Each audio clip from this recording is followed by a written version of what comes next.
They're two brothers and gamers that have been playing games since the early 1980s. Combined, they have over 65 years experience. Join them each week as they discuss and rant about gaming and entertainment news. This is Generation X Gaming.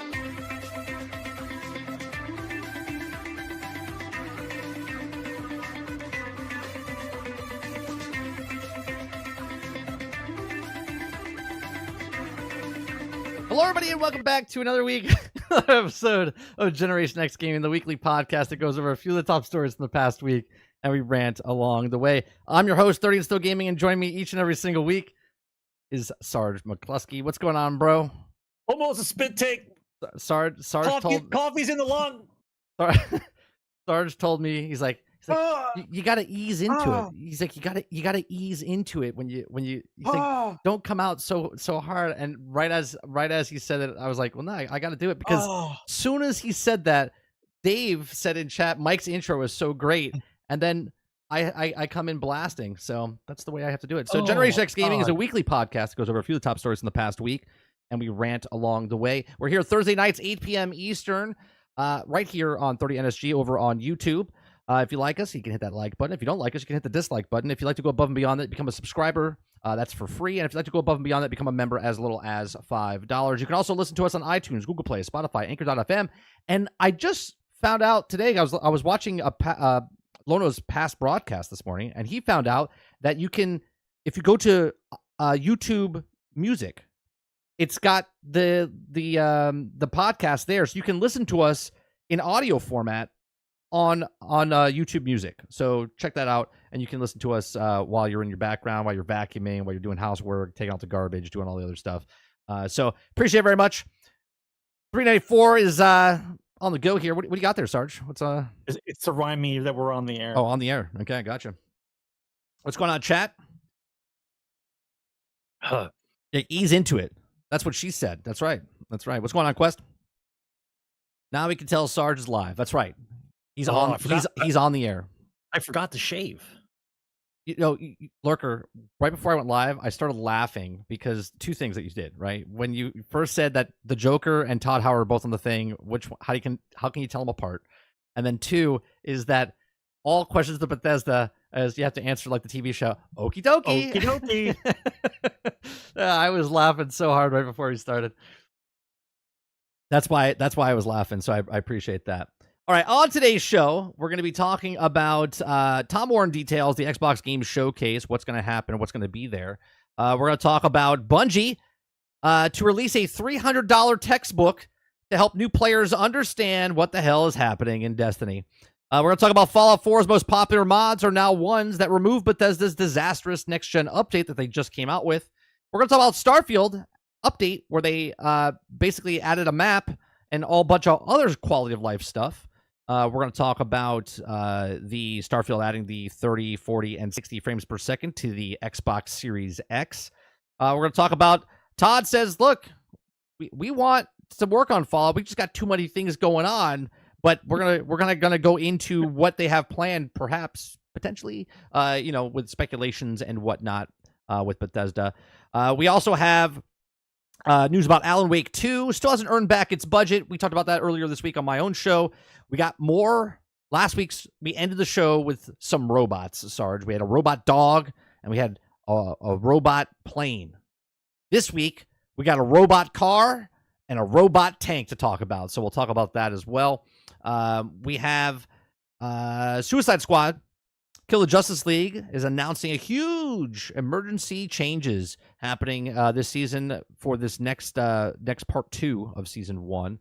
We're going to talk about Call of Duty data miners unearth evidence of about a bunch of other IPs coming into Call of Duty. We're going to talk about X Defiant. We're going to talk about Sony's investment into perhaps Paramount. We talked about this a couple weeks ago. Well, now they submitted some money for that. And then we're going to talk about 7-Eleven is teaming up with Tetris to make up a Slurpee handheld. And then we got a couple of other stories along the way. If you're watching this right now over on Twitter, you're in a hospital, right? It's the only channel you're getting. If you're watching this over on Twitter, we are live right now on Twitter as well. We're testing it out. We did it earlier this week when we were playing Fallout. We did it earlier this week when we were playing some Division and whatnot. So we're trying it, see what the podcast. So if you're over on Twitter, you want to speak in our YouTube channel, come on over to YouTube and hang out with us over here. You can want to be a part of the conversation with our great community. What's going on, Duplis? So each and every single week, Sarge, we talk about what we've been playing. So let's. Duplis still here? I thought he had gone. No, Duplis is always here. He's been here.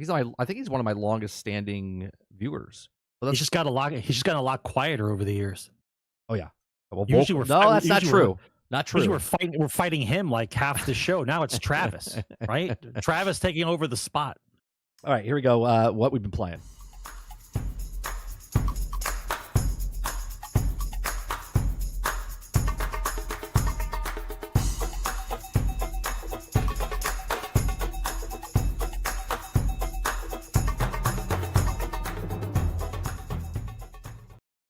All right, Sarge. Another week. What have you been playing? Silence is deadly. I mean, I tried playing a few things. Of course, What do you mean tried to play? Like you couldn't get into them, or you tried to get the opportunity to play different things? You know, it's a little bit hard for me to play new things every week because I have to be in the mood and have some time. Like I tried Brotato, that fell off. I tried playing the Vampire Survivors again. I couldn't get into it again. Like it just falls off. Like the attention span to play the game you think you want to play kind of just falls off. I don't know. I'm not sure if anybody else has run into the same problem. I used to. But we did play Division 2, and boy was I. You were way more disappointed. Surprised. I already knew going in what I was surprised. We'll just say I was surprised. Let's say I was surprised. I mean, you could spoil it. It's been out for 5 years, and I mean, it's not. It's season well. I don't want to spoil the season ending, bro. Some people in the chat might be playing, or somebody in the Philippines might be watching this and upset that they didn't finish the game yet. I don't want to do that. I don't want to talk about that. It was almost like a bad horror movie writing. It was like everybody you thought was dead is not dead. Everybody you thought was ignored is part of the main character now. Yep. Like I don't know anymore, man. I think all the good writers were given walking papers and they've all decided to write their own personal books. And the guys who were left in the gaming sphere to write stories have the IQ of an acorn, and they just steal whatever they can from whatever last movie they watched. It's nothing that they've created anything. All right, so let's go down the list. My problem with Division is that I know what to expect now. We're 5 years in, and every time we're just like, nothing surprises me anymore. I knew going in last night. I actually thought we got more than I thought we were going to get. I'll be honest with you. I wanted to open up a door. The last boss fight. The battle that I thought was the last battle was an intro battle that fell off. I want to replay it again. I want to see if that's an actual battle. Because I think the unknown person that was the rogue agent was her. And I think it's a glitch, bro. I guarantee you it's a glitch. Because we died there and nobody came back in, it skipped that battle. But I guarantee you that was her. Yeah, but wasn't there? There was question marks. That was the last battle. Yeah, that was the last battle. That was the last battle, and because we died on it, we didn't get to replay it. It just pushed us through.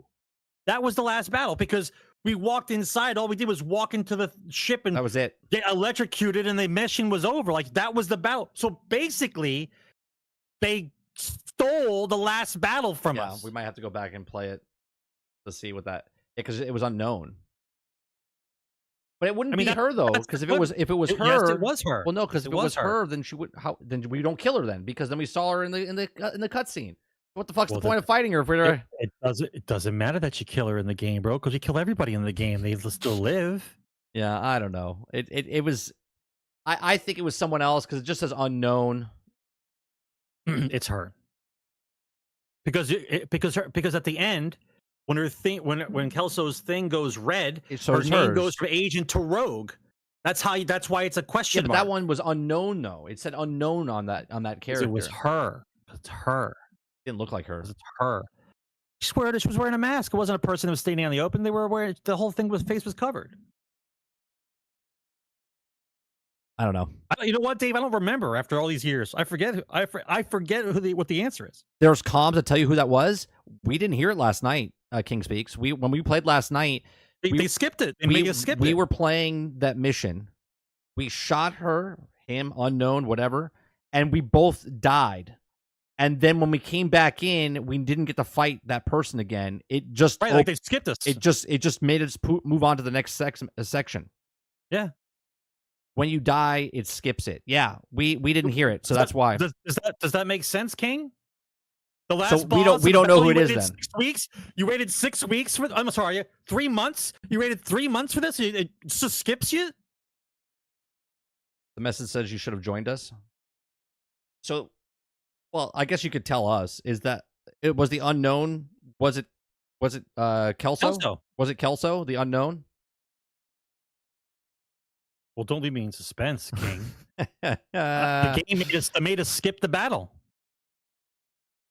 Yeah, because it no, not Kelso. See, I knew it wasn't her. I knew it wasn't her. So we're gonna have to go back and play it and play that mission. Did make me play that again? Yeah. Sons of bitches. Well, we'll just put it on easy, get to that point, then put it back up to the difficulty, and then play it. Some other dude that's a hunter. He's an immortal. Okay. Yeah. Yeah, he's an immortal. Yeah, so it was. I didn't like the way that happened. 7,000 rounds of AK-47, 7.62 ammo, and I'm still alive. Yep. So, all right. So, what else have you been playing? Some Division. What else did you play? Yeah, Division. It's going to be the same list because I don't have time for a lot of stuff. I'm playing the same thing. For my decompress time is my decompress time. I know you guys are all excited. I know you're mad at me. But no, I did not crack open. You know what? So we're going to just move on. We're going to move on from there, right? So it's Dune Spice Wars, Hell Let Loose. I do like Kingdom 2 Crowns. I know some people don't like the game because it's so like 8-bit. I was going to say that's the 8-bit game, right? Yeah.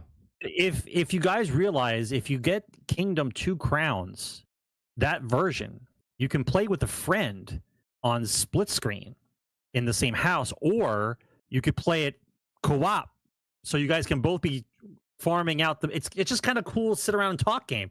Like I was talking with my buddy, and we were playing it in the background, like because you don't have to worry about a lot of stuff. You're just kind of doing what you do. If you've ever played it before, it's an independent studio. I'm trying to remember the name of I always forget the name of the damn studios. I drink too much coffee, and my brain is messed up. Yeah, boo. Yeah, I know, water. Boo. Right. I don't have time. I'm staring at a screen 6 hours a day, and it's not for video games. Can imagine. It's a lot of porn. It's not porn. I have not watched porn in 3 months. Only 3. Wow. And I want you to know something. If you don't watch porn for 3 months, you become a fucking beast. Like you don't, right? Oh man. You don't fuck around and you just fucking work and think about doing shit and getting shit done. Let me tell you, man, you turn into a fucking animal. I'll take your word for it. Yeah, Sarge. I am gonna play it, Dave. I am gonna play it. I think. Well, one, Dave Langer says if Sarge plays Baldur's Gate 3, his first week will be just making character creator. I mean, so next week he'll be like, possible. I actually played Baldur's Gate 3. I played 16 hours of it, and I'm still in character creator. It's fantastic. It's a really good character creator. He might not play it, Rose. He might be the rest of us that you put in 11 and a half hours, and then you don't play it again because you're busy. That's what happened to me and Water. That's my biggest fear. Water did the same thing as I did. He's got like 11 hours in. I got like 11 and a half hours. Just don't have time to go back. I am playing Fallout 4 Optimized Edition. And I did finally get some crashes, some really bad ones, where the whole sky turned into Disco Elysium. Oh, I saw that glitch on Twitter when it came out. Like the whole ground was like pixelated and all polygons and all kinds of rainbow colors. Like the whole game started like the fire animations were turning into like this pixelated nonsense. It was just complete and total just glitch, like an original Bethesda game. Like an original Bethesda game. Well, it's only been out for 9 years, Sarge. They're still tweaking it. You know, little things here and there. You got to fix it up. Still tweaking it. All right. So here's my question. Since you guys are telling me character creation is going to take a while, so here's my question: do they give you a fighter to be in your party early on so you can be a magic user? That's my question, because you start off as level 1 wizard and you got 4 hit points or 8 hit points if they love you. right? So do I need to be a fighter character in the beginning, or can I pick a wizard? Well, there's no that you could be a wizard. Yeah, you get a person that's a fighter. You get somebody who's a tank is going to tank for you. Yeah. Well, I don't know Yeah. about a tank, but there's a fighter. Well, that's what it's called in games of term. A guy with hit points to take hits. It's a tank. Tank is a tank. You get a couple of people to join your squad. So, Right. and pretty early on. Yeah. So in my spare time, this is a segue now. He's a wizard, Right. Harry. Oh, good. That's good. All right, that's good to know. Then I can be a wizard if I wanted to. So you're familiar with how rich the lore is for Middle Earth, right, bro? Like, have you watched any videos about it? Yeah, no, like, yeah. Okay, so I'm really excited for the game The Shire that's coming out. That's Animal Crossing. Yeah, I'm not. Go ahead. So I've watched a couple of YouTube videos about how ridiculous deep the lore is for Lord of the Rings. And I'm not just the movie. I'm talking about the entire time period, because the Lord of the Rings movie is done in the Third Age. It's at the end of the Third Age. So that means there was 2 ages before that, right? And the whole in-depth, like Tolkien must have been on some serious narcotics, right? And I love these kind of people because I had no idea that the lore for this world and this universe was this deep, right? I watched the video for 2.5 hours. This is almost 3 hours. This is why people of Lord of the Rings are so pissed off of when they mistreat. Now I get it. Now I get it. Because I was first of all, I'm a big history guy. I wanted to be a history teacher. I watched all the History Channel stuff, the Discovery Channel stuff as I was growing up. I watched all kinds of history stuff, right? Super into history. I had no idea that Middle Earth was actually bigger. And there's another continent that's over to the left that no one talks about in the movies that you know, because there's a whole other area, right? But did you know that there's a part of the continent that they were at war for so long and so many people died and there was so much carnage that the part of the continent fell into the ocean? Like I did not. That's part of the lore. And I'm like, wait a minute, what? Like during the Second Age, the Witch King Agmar and the battle with the elves and humanity was so ridiculous and so many people died and there was so much carnage for so long that the part of the continent fell into the ocean. So the part of the one that everyone knows with the Shire and those mountain ranges, like that's the actual middle of the continent. There was another part over here that's gone. That's why it's called Middle Earth. No, the whole thing is called Middle Earth because there's still a part of it that. Anyway, if you guys need to watch the lore about the in-depth lore about the god and how it started and where the rings came from, like everything, it's insane, right? It makes Lord of the Rings look like the first 5 minutes of the Star Wars New Hope movie. Like the entire trilogy of Lord of the Rings is just one little part. That's how much lore. This is why people are so upset when they're like, the lore of Lord of the Rings is this. I finally I understood now. Amazon bought seven pages and then decided to make their own fan fiction film. Right. I thought that Lord of the Rings was like Star Wars. It had 3 books or 6 books, and that was it. I had no idea the entire timeline of what Tolkien did. Right, and this movie is like the very end of this whole crazy history of all the people. It's insane. Absolutely, it's incredible. It's incredibly rich. You know all the things in like Skyrim, like you can find, right? Like the story of the vampires and the story of the werewolves, the story of the dwarves. What happened to the dwarves? Like half the game is what happened to the dwarves, and like to this day, I watched 6 different guys talk about what happened to the dwarves because I still wanted to know where the hell did they go, right? There's even a quest in the game that kind of explains it, then they just kind of leave you at a cliffhanger and they walk away and you're like, what happened to the dwarves? Like, I want to know what happened to the dwarves. Like, there's no closure on it at all. But that level of lore, imagine that level of lore in Skyrim 50 times. Like, that's Lord of the Rings. How much stuff's going on? I'm like, this is incredible. Yep. Now, if Amazon had any balls or money in the bank, they can make stories forever. Fucking forever about what's going on in Middle Earth. Tolkien and State didn't want to give him anything. No. Yeah. Smart decision. They made their fan fiction. As a matter of fact, if there was a nuclear bomb right now, you could just insert Lord of the Rings history as the history of humanity, and people would be like, yeah, that's real. Right? You could just throw the Bible away. Nuclear bomb goes off, throw the Bible away. So just talk about Token. Token's the new Bible, and the whole timeline of Lord of the Rings is your history. And everyone will be like, yeah, that's plausible. Yeah, Amazon is making a Lord of the Rings MMO, Salty. Yep. We'll see what happens with that. Incredible.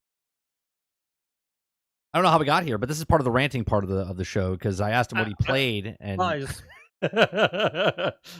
and he went off on this tangent of Lord of the Rings lore. How about we say what I found is so interesting. What I really want to play, bro. What I really want to play. You want to play the old school? I want to play Battle for Middle Earth 2. Go play it. You could play it. I've been looking for it. You cannot play it. It's not on Steam. Is there some kind of black market site I have to go to? I checked Steam. I was looking at eBay for the extra discs. I was going to buy myself an external disc drive to load it up. I'm like, has anybody else played Battle for Middle Earth 2? Anybody? Anybody? Come on. Anybody? Tell me that game isn't amazing. It's incredible. Lord of the Rings, Battle for Middle Earth 2. Let's see. Right? Game is old as dirt now. Old as dirt. You could still go out and buy it. What do you mean, nope? Nope. What? Nope. It's a good game. Good game. It had an expansion, Wrath of the Witch King. The whole, oh my God, dude. 6 or 7 armies you guys can make. Here, there's such a good game. There's a website called oldgamesdownload.com. And if you look at videos of it from back then and look at the map and how the game is played, if no one told you, it would look like a game that you were playing today. Like StarCraft 2. It looked like that. Like, how old is this game? 2000 what? 6? 4? What? Way ahead of its time. Yeah, you can ahead of its time. Are you listening, Sarge? Do your research though. You can go to oldgamesdownload.com. Oh, hang on. Oldgamesdownload.com, and you can download a whopping file of 3.75 gigs, and you got the game. Oh, I'm definitely doing that. But I would definitely do your research. Make sure it's not a still all your bank information. Yeah. Just make sure. But yeah. It's there. Yeah. Siege Master says hashtag not sponsored. That's right. Not sponsored by oldgamesdownload.com. I just want to play the game. It's that good. Actually making the way you can play it now. Well, Lord of the Rings, War in the North. There's a bunch of good lore. There was a bunch of did you brought this up? Are you the one that showed it? Someone showed it to me where they took the Lord of the Rings, the Helm's Deep battle in the new Unreal Engine 5. Have you seen this? Hold on a second. Yeah, hold on a second. Let me find this. No. Yeah, Lord of the Rings. Chad, did you guys see this? Lord of the Rings. Like Total War Warhammer 3 could totally just be Lord of the Rings. Like I'm hoping they just make Total War makes a Lord of the Rings version. Let's go back to it. This is from 1 month ago. Let me see if this is. Oh, this is the guy that's recreating it. No. I gotta find the. This is from November of 2022. Someone created this. This is inside the Unreal Engine. All right, this is in Unreal Engine 4, I think. Unreal Engine 5. No, this is Unreal Engine 5. Lord of the Rings exclusive gameplay, 4K, 60 frames. I don't know if that's whatever, but yeah, this is. Let me go to something that's like some battle. They walk around a lot, show you a bunch of shit. Oh, I did see this. I think you're the one that sent it to me. Yeah, it was me. This is I'll take this. Like, where's this at? Right? Like, where's this at? I want to play this again with these graphics. But it needs to be a little bit more in depth. But look at this. No, I'll take just this, just for fun. Hack and slash. Go kill some orcs. Right? They bust through the wall. Like, I'll do this. No problem. I thought this was amazing back when it came out. Yeah, they don't really show much of the. Here comes the reinforcements. I don't like the battle they have with licensing and what things are. Like they thought that they couldn't milk it, and so they just didn't update the licensing. But like, look at this. Yeah, I would take this. There's certain things I don't know if I would pay full price for this. I'll be honest though, like because it's so old and they just redid it. But I would definitely, I'd give like $40, $40 for this. I'd give you full price for a full game if it was like a real game. Like there's so many versions of a game that you can play. Any game with that much lore and that much story-driven possibilities, and you're gonna make the Shire Farmville. Like I don't know what's wrong with you people. That's what everyone wants. They want Animal Crossing Lord of the Rings. That's what everyone's looking forward to. EA actually did Lord of the Rings justice. Yeah, look, EA gets a bad rap because of the last the decade because of the microtransactions and stuff like that. But EA makes or made really good games. Lots of people like their games. Before Madden became what Madden is today, and NHL hockey and MLB and all the other sports games they did, and then all the battle games they did, like the Star Wars games, they're all good. But you look at that game you just showed in the new Real Engine 5, right? And you know how Skyrim was. Yeah. So now just put the Middle Earth map as the map that you get to walk around in, and you get to explore the entire realm of Middle Earth like you would in Skyrim, but it's Middle Earth. Yeah. But with Unreal Engine graphics, like how insane would that game be? The problem, I don't know, man. The reason EA is a multi-billion conglomerate is because of all the good games they made. Of all the good games they made. Just because of Madden and FIFA. No, they were big before they had the microtransaction Ultimate Team and stuff. Now they're bigger. That's right, they were. Now it's just that. Well, correct. But that's why I'm saying they got to where they are because they made good games. Well, they did. Now they make half-ass games with microtransactions and stuff. They make two half-ass games, and they sell shit. And they update it every year, or multiple times a year. You can say that for the majority of the studios these days. We do. In the past, Krebs, yeah, that's what I've said. I've said it with Activision Blizzard. I said the reason that they are what they are is because of the games they did in the past. I've said that with many times on this show. Right? Any other games you play, Sarge? I've only been playing one game. I played Division with you. I know you're yesterday. on some kind of 76 kick. What's the matter with you? I'm on a 76 kick, man. Why? It's holding my attention. I don't know what it is. The show did that much psychological damage to you that you can't stop playing 76. Yeah, I like doing the exploring part. I like doing the gathering part. I like doing the event. There's a new event. All of a sudden. Yeah, I don't know what it is. I like it. I'm thinking of some kind of subliminal thing inside the show. Then I've never seen you just turned off every indie game you wanted to play. Everything else you like to play. Everything. I'm just 76. Playing 76. Yeah. I have like a little routine, right? So like, I'll do my morning show. I get off to use a couple of chores real fast. I jump on for a half hour, 45. Chores, you mean like take a shit and have an English muffin? Yeah, I go and out then do quickly stuff. Get on 76. No, I don't quickly do anything. Problem. Like I go out and do it. I come back for a half hour, 45 minutes, complete my dailies. Okay. And then I'm done for the day. I don't play it for like 17 hours a day. I literally go on, do my dailies, log off. What do I do? Onto some kind of game loop. I don't know what it is. I can't. I just like the loop. I like the loop. I like playing the events with people. I like the community. The community's really, really like a nice community. The other day on stream, nobody's telling you to kill your mom. Yeah, no one's telling you to kill your mom.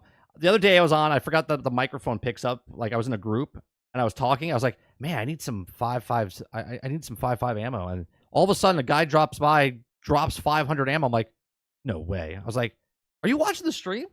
He's like, no, I'm in the chat. Here you go. I was like, oh, I need ultra sight. He's like, oh, okay, hold on a second. And then he goes, I'm like, yeah, this is great. Like people would hand off things, they share things, they go on missions together. It's a really, really nice community inside this game. And the game is not a bad game now. Now, it was a piece of crap when it launched, but now it's not a bad game. Okay.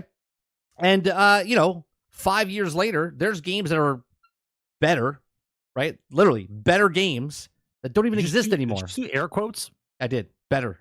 Yeah, better games, right? That don't even exist anymore. They don't exist anymore. The live service games that were better than this game when it launched 5 years ago they're done. They're gone. They're dead games. They don't even exist anymore. And yet this one is still thriving. It's bigger now than it was when it launched on Steam. Okay. It had 1 million people play it concurrently across all platforms last week. Because of the show. I Because think of the show. Some kind of subliminal things happening, bro. But Fallout 3, Fallout 4, Fallout 1 and 2, they all had numbers up. Right? Everyone was playing every other Vegas game. And then here's the thing. I'm playing Fallout 76, and now I want to play Starfield. Something serious is happening. Right? And Starfield's doing the update. Before they came out with the update yesterday and announced it, I was like, I want to go back to Starfield. Like, I don't know what it is. There's subliminally like getting into my head, Sarge. I need help. Chat. No, that's what I'm saying, man.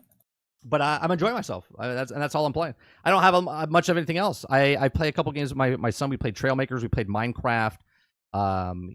We played one other game. There was one other game we played. Well, I showed you. I played Minecraft. Animal Party. Town that I found. Animal Party. I showed you the town that I found. Yeah. Dark Taco. They do. And right, Lurker. Okie dokie. Okie dokie. Yeah. Do you like Fallout 76?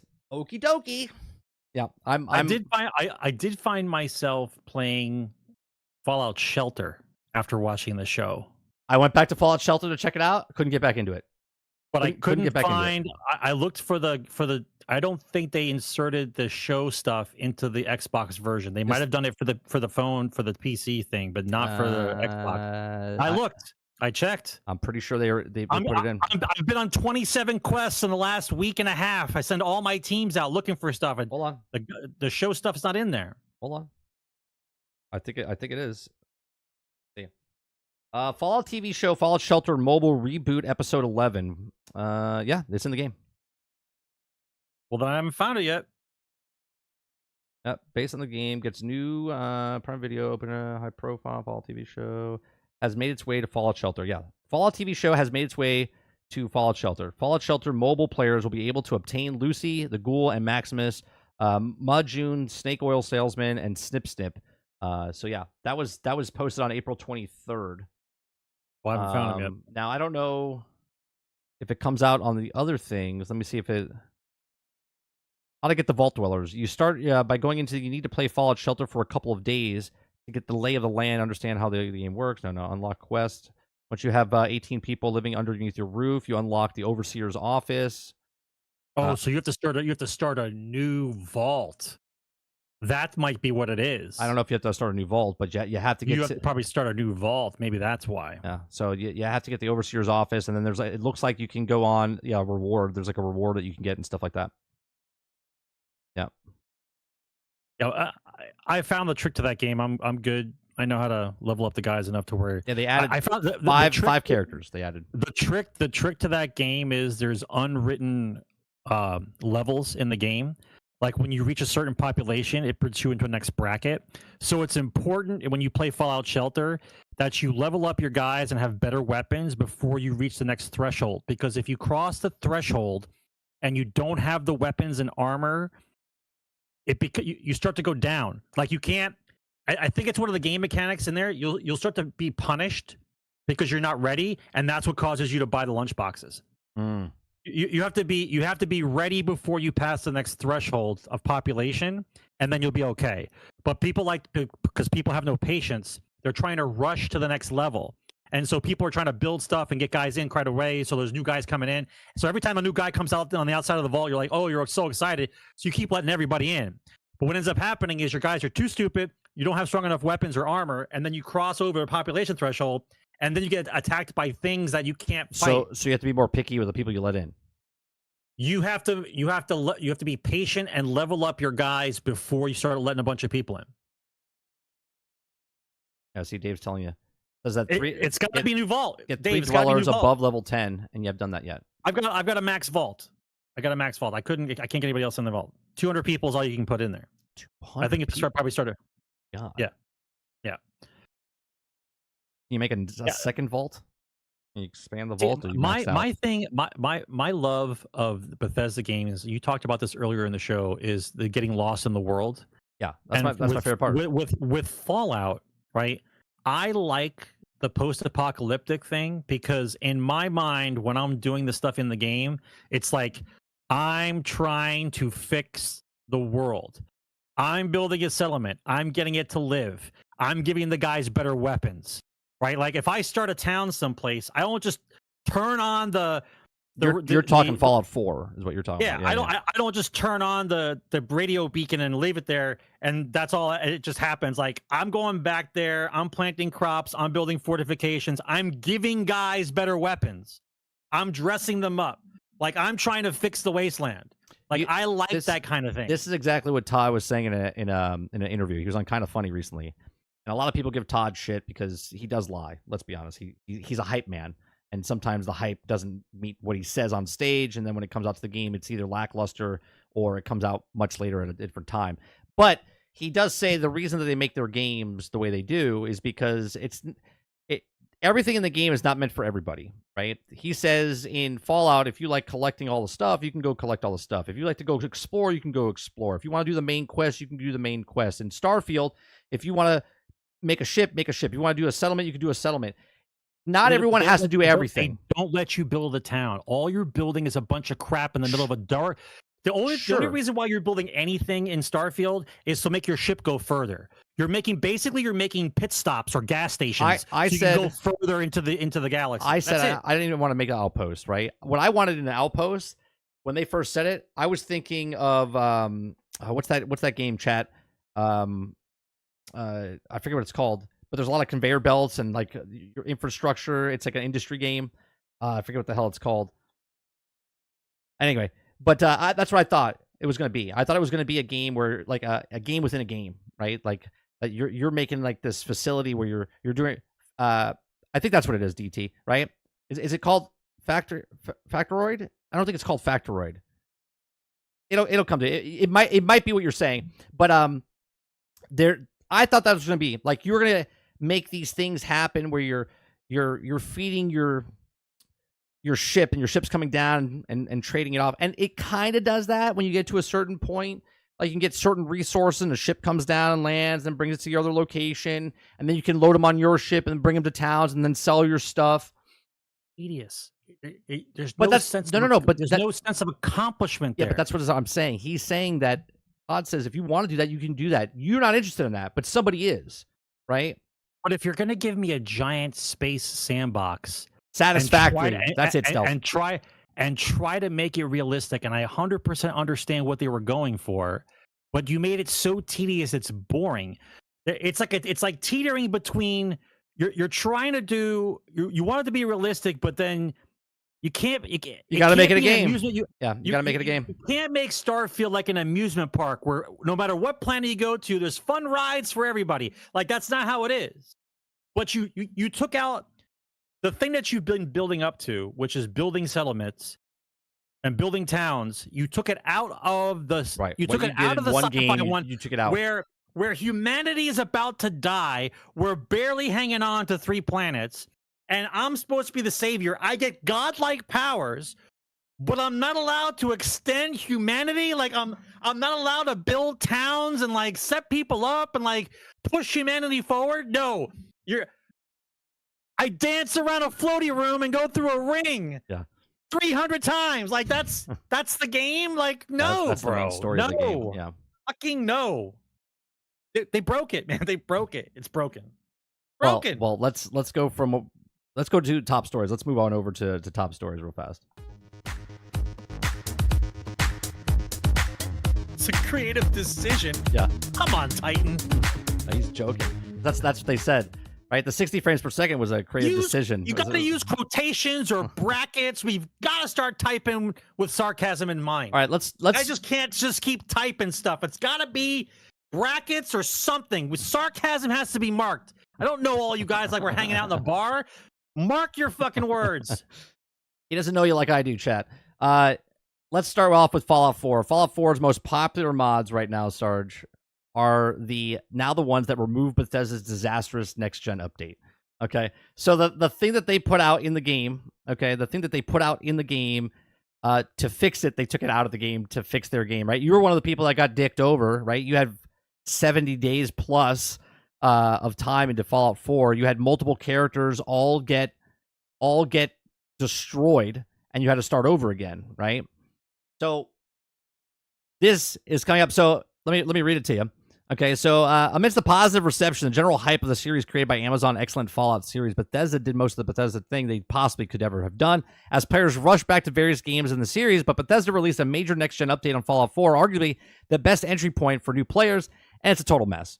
Okay, so on PC update makes basically no improvements to the game, but many free non-Creation Club mods have been broken and will also remain so unless individual modders come up with a fix for that work. Now, the easiest fix is to own the game on GOG, and which allows players to roll back patches, but on Steam, owners' process is a whole lot more convoluted, which really is just a Bethesda thing, right? More convoluted than anything. So this is why the modding community has taken the matters into their own hands and takes a look at Fallout 4's page on Nexus Mods. A clear theme has emerged. The top 2 mods of the game, which together have been downloaded almost 35,000 times, are Fallout 4's downgrade and Steam skip next-gen update, right? So the modders, a lot of people always say that the modders fix the game. Now, obviously, the modders love the game so much they have to fix the game because they want to enjoy the game even more. So they make the mod. They have to fix it because Bethesda won't. Well, no, that's the specifics here. Bethesda does not fix their own game. But this is it. When they come out with stuff, the modders love the game so much they want to play it, so they have to fix their own game so they can enjoy it more, right? So now they've done a patch that they haven't done yet for themselves. They've done a patch to fix the issues. So if you want to play the game, you can go back to your old game before they fucked it up for you. Their patch is to remove the new patch that Bethesda. That's right. That's the mod. The patch is to fix or take and remove the patch out of the patch. That's right. So that's one story from that. Ongoing from that, right? We're gonna get to Starfield in a second. But Todd Howard was on a podcast and on Kind of Funny Games, and he was talking about he seamlessly teased 2 unannounced Fallout projects. Okay, so this next segment, I'm gonna kind of piece things together. Okay, just a little bit, taking a little, speculation a lot in this section. Okay, so Todd Howard said in an interview that he says we look at what we're doing with the Fallout franchise, and then we say, do we still feel good about this? He says, I can't reveal it now, but here's our runway to Fallout as a franchise. He continued by saying, when is Season 2 happening, okay, for the show? What are we doing with the mobile, which is Fallout Shelter? He says, what are we doing with Fallout 76? They have a 5-year plan for that. They have a new update coming out in June. What we're doing with this thing, what we're doing with the other thing, and what are we doing, and when are these landing, okay? And again, if we could snap my fingers, we'd have all of them be out and ready. Okay, so now I'm going to take a little bit of leeway here. And the FTC, they had, this is from Juicehead's video, but this is from the FTC. So I'm going to bring this up on stream.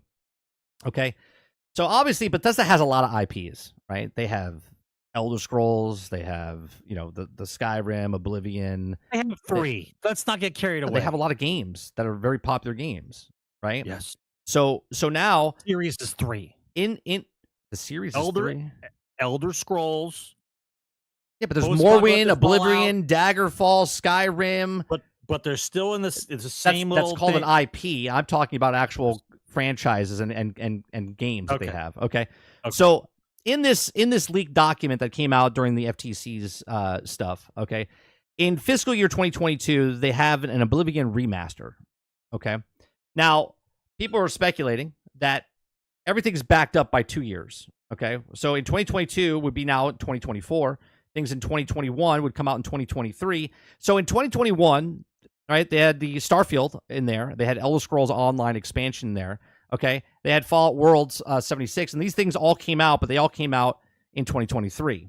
Okay, well, obviously Elder Scrolls still had the expansions, but right then in 2022 fiscal year, they had Indiana Jones game, which they announced last year, and it comes out this year speculatively. Okay, so that's 2 years after 2022. Okay, now the Oblivion remaster, that might be one of the things that Todd is talking about when he talks about we have this thing, we have that thing. When are they coming out? Okay, so they might be announcing Oblivion remaster. Okay, now I know a lot of people don't give a shit about that, right? But that might be coming out sometime this year or early next year, right? So the Oblivion remaster. Then we also have down here, where it says fiscal year 2024, the Fallout 3 remaster. Now, obviously, that's not coming out this year, but the Fallout 3 remaster might get pushed back to 2025, could get back to 2026, and same with Elder Scrolls 6. that was supposed to come out in fiscal year 2024, but now it's probably coming out in 2026, right? Right? So Like, that's a roadmap. this is a leaked roadmap from years ago, right? So this is literally from 2020, and this was their future 2019, right? So this is the leak thing. So this could be a remaster of the two things he's talking about in the article, which in here again, let me bring this up again. So what he's talking about here, that thing, what we're doing with this thing, what we're doing with that thing, and when are these landing? That could be the remaster Fallout 3 and the remaster Oblivion, right? I think that's pretty reasonable considering it was on a list that got leaked and all the other things came out, right? If you go back to that list, everything on this list if I'm looking at that list, if I'm looking at that list, I can pretty much guarantee that this year, if they want to stoke the flames of popularity, that I think Oblivion's coming out. I think that's their announcement. Right. So I think to capitalize on what's going on right now, I think Oblivion's the one they're going to announce. Look at this fiscal year 2022. We have Indiana Jones, which is supposedly coming out this year, right? We have Elder Scrolls Online expansion, which we know is coming out this year. We have Starfield DLC, which is coming out this year. The only thing on this list that we don't know anything about is the Oblivion remaster. So I would assume they're going to announce Oblivion remaster at the event in June next month. Right? Pretty. I don't think. I think in order to stave off the people who are crazy about Elder Scrolls 6, I think Oblivion would be something to throw them a bone. That would make sense.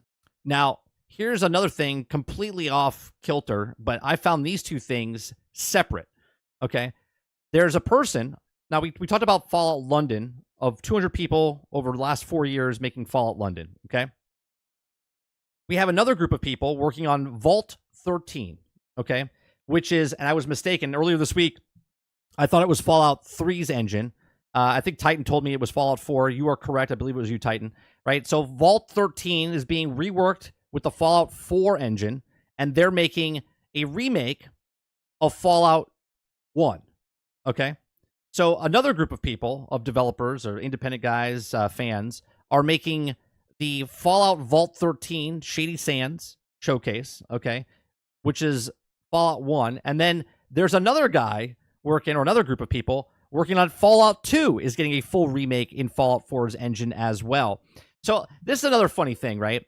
So now I'm thinking, because people, were running a story that Bethesda dicked over the London crew, okay, and screwed up everything they worked on.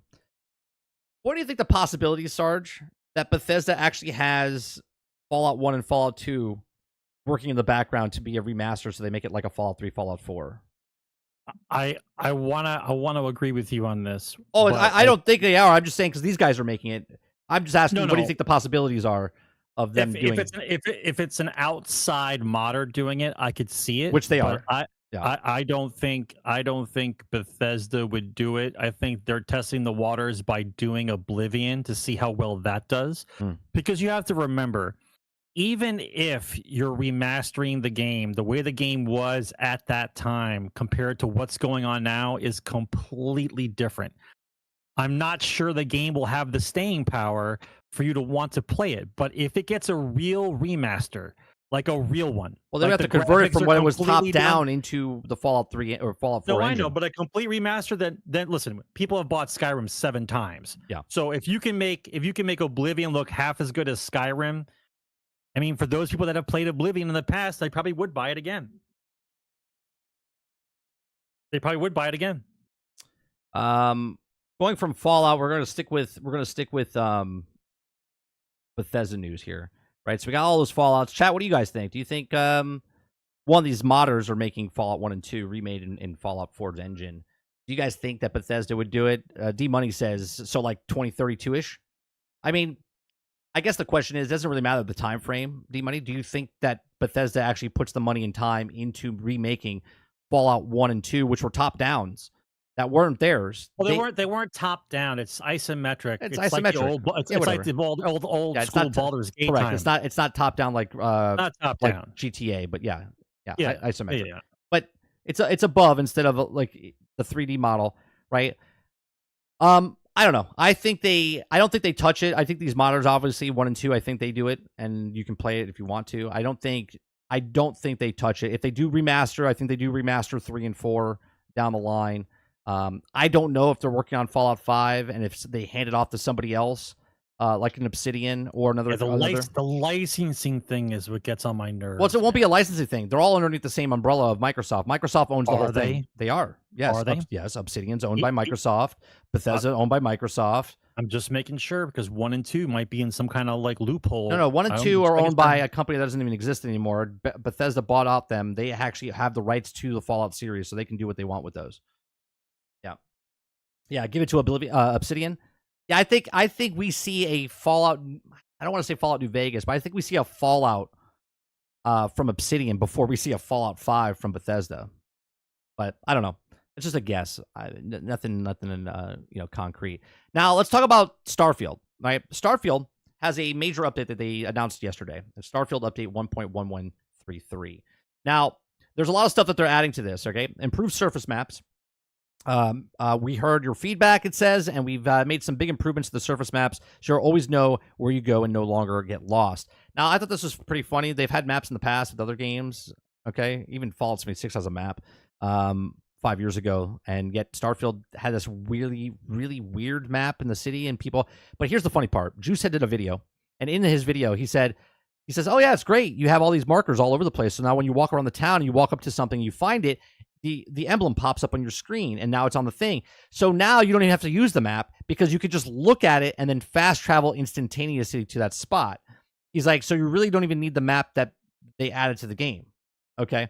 Because they added these markers. He says also there's new gameplay options for those who also look like a bit of an extra challenge that you want to make some aspects of the game easier. You can customize the experience with the brand new options in the settings menu, and you want to make the ground combat harder, but ships combat easier, you can do that. So I think this is actually an interesting thing, right? Because it is a single-player game. So they make it where you can get more XP, hold more shit, get more things, make it easier or harder on you. So you can make the game as easy or as hard as you want across the board. So I think that's great. More power to the players, okay?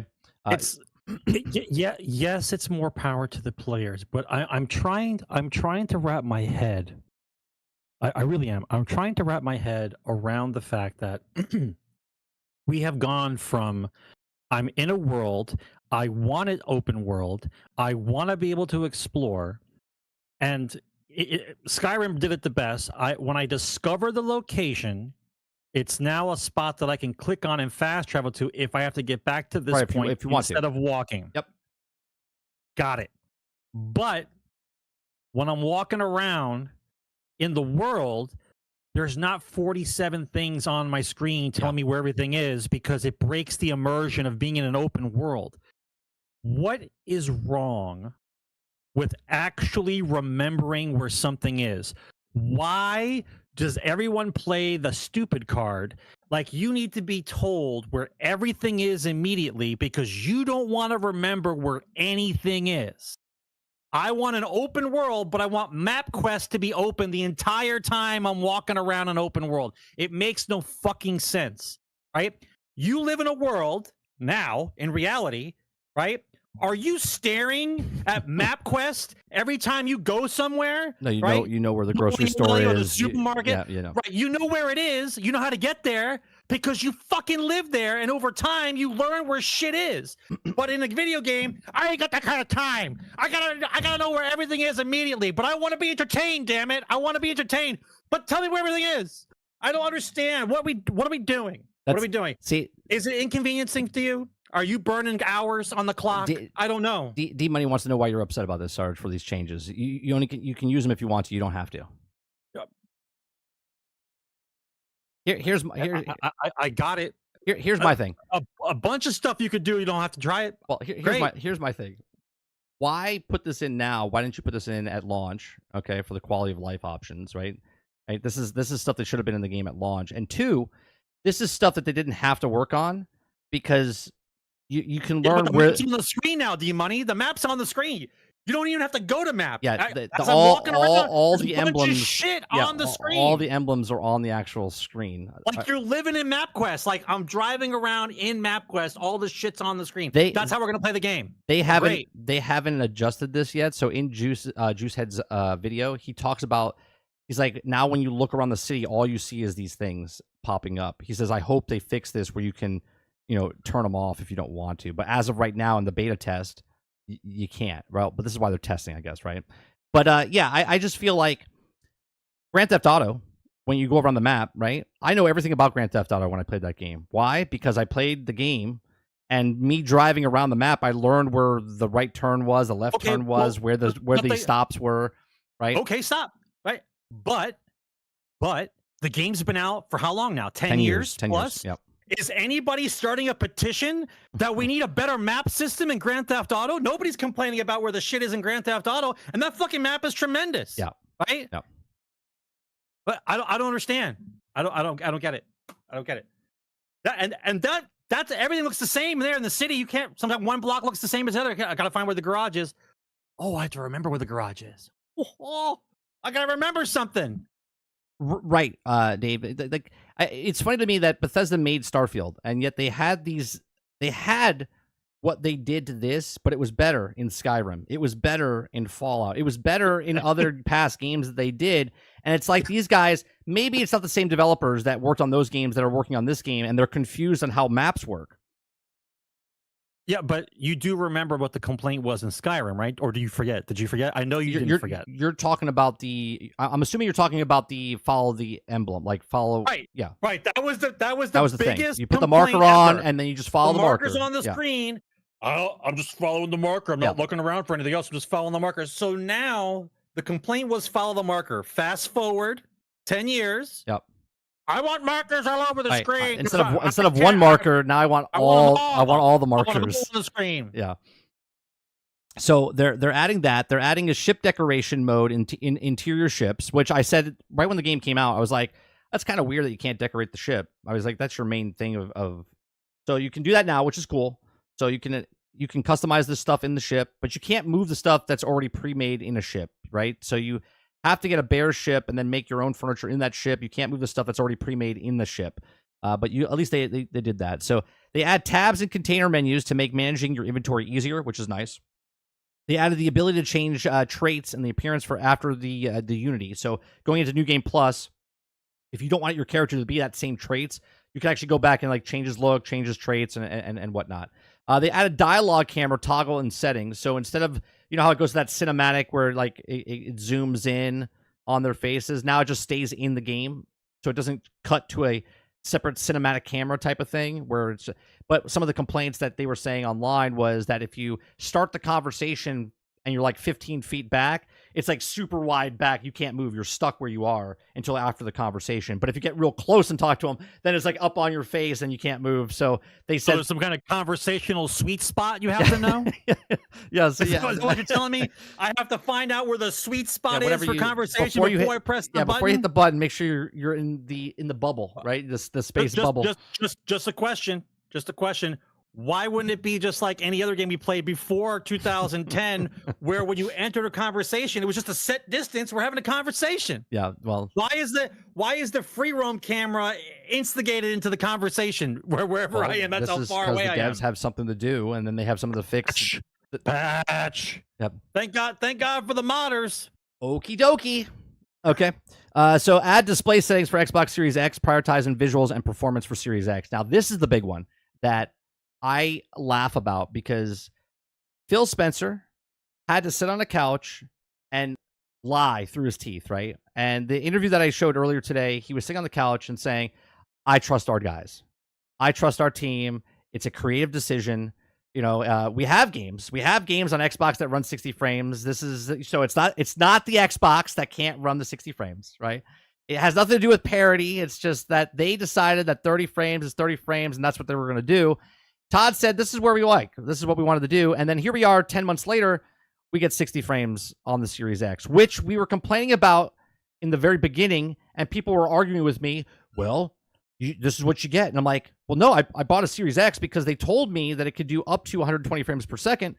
And now they're saying that they can't do it because they want to lock it at 30. So it's not really that I'm upset that now that they're putting it in. I'm upset because they said that they weren't going to put it in because it just can't run it. Right? And it has to be parity between the Series S and the X. Never say that. Can't say it. So now there's articles going, well, the S is not going to be able to run it at 60 frames per second, so those people are getting less. And I'm like, well, no shit. They didn't pay an extra $150 to $200 to get the better system that can run at 60 frames per second, right? And in any argument, I never understood if I do the car analogy here. We both have the exact same kind of car. It's a Honda Accord, okay? I pay the $30,000 one. You buy the $20,000 one. Mine comes with heated seats, heated steering wheel, power windows, and a V6. Yours doesn't come with any of those things, and now you're upset because you don't have them. It's like, well, you didn't pay for those, so why would yours be more powerful and have these features, right? But insert the John Travolta meme right here. Right. Like, why would you get the same stuff when I paid more money for the console that actually has more? Like, the PC user's not complaining about this. We're like, I bought a 1080.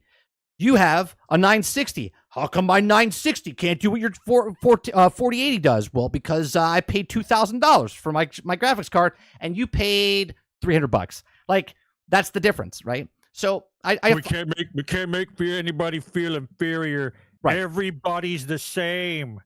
Right, up to Xboxes are the same. You didn't know that? They're all the same. So cool that Starfield's getting these updates. People come back. I'm gonna go check it out with the things that you can change and whatnot. I enjoyed Starfield. I have 192 hours into it. I like Starfield. What it is. I wasn't an idiot. I understood how to get around the map. People still didn't know how to open the map. So you know, if you tap it or if you hold it, you can skip a step. Right? If you hold the button, it just goes directly to the map. Right? But people didn't know that. So that's why there's map icons. Because no one reads or tests controller functions or looks at controller layout. Like, it's just right. So then every game I ever play, that's what I do. I just put the controller in my hand. So Starfield is going to be adding new quests in the vid doc they had. They said they're adding new quests. And now it sounds like these quests are coming in before the DLC that comes in. Now, Shattered Space comes in around September. Everyone's murmuring. We don't know the exact date right now, but it's around September. So there's going to be DLC, Shattered Space. They are going to be putting a mobile vehicle in, Sarge, right? So now let me set the tone for you here. Because remember, the people that were bitching about Starfield, and they said that the map has boundaries.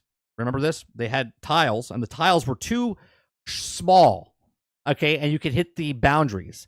And then a day later, people were complaining that it was taking too long to run across the area, so they needed vehicles because they couldn't get to the boundaries fast enough because complain about them. They were complaining about the map was too small. They couldn't get to the end of the map fast enough to complain about there being a border. That's correct, right? So they were complaining that the map had boundaries, and it was... I can't believe there's boundaries. And they were complaining they couldn't get to the boundaries fast enough because it was too big, and they had to walk there. Okay? And now they asked for a vehicle, and now they're bringing a vehicle. So those people, the same people that complain that there's a map with boundaries, and then they complain that they can't get to the boundaries fast enough, and there's nothing to do in this, now they're getting a vehicle so they can get in the vehicle and go faster to the boundary. And do nothing faster. And do nothing faster. That's correct. Okay? So problem solved. Problem solved. Right. They want to get to the boundaries faster because they can't do anything. Let's give them a vehicle so they can get there faster. Okay. So there's the thing that's happening. So they're putting the rover inside the game. I can't, bro. The world, cue the clown music. The world is broken. Now, what I want to know is, remember Todd was being very realistic about Starfield in the beginning. He's like, we learned about quantum physics. You mean optimistic? No. Being realistic, right? He's like, we learned quantum physics, so when you did the hyperspace, the thing would fold in on itself. And we jokingly on the stream said, well, there's no fuel though, right? Like, you don't have to pay for fuel or anything like that. They don't want you to get stranded in space, right? So like the realism is like not realism, which is fine. But now the rover, where are you putting that on your ship? Does it just appear next to your ship when you land on a planet? Do you just buy it and it just appears? Or do you have to buy the bay doors that when you attach to your ship, then the rover's there? Well, 30. What they're going to do is they're going to use a same kind of function as the accumulator from Star Trek that's going to materialize the car when you need it.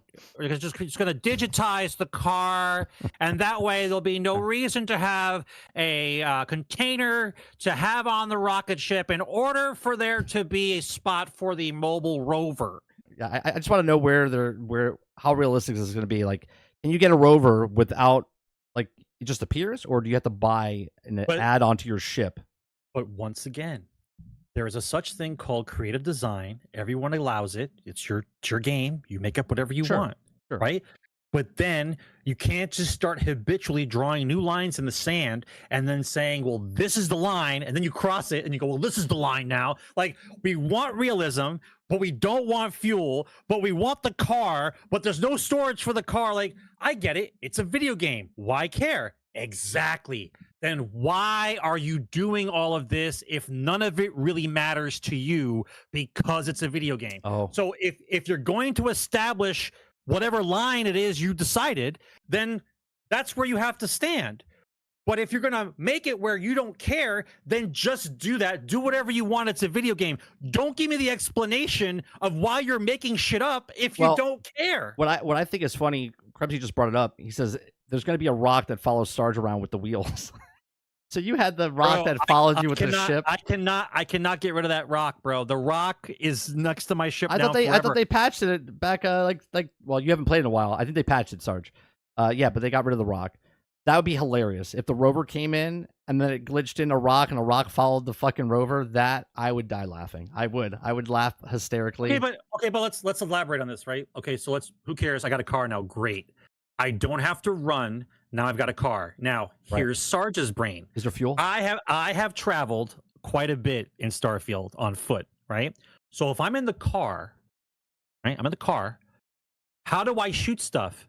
If I'm in the car, I spent 3 hours. I spent 3 hours making my guns badass. But now I'm in a car. How do I shoot shit? I'm in the car. Well, am I doing drive-bys? No, like GTA? I think it looked like there was a gun on top. Okay, that maybe you can shoot like sort of like a No Man's Sky type of thing. I'm just using the gun on the car. Okay, so I don't know if there's a gun. I said it looked like there was a gun.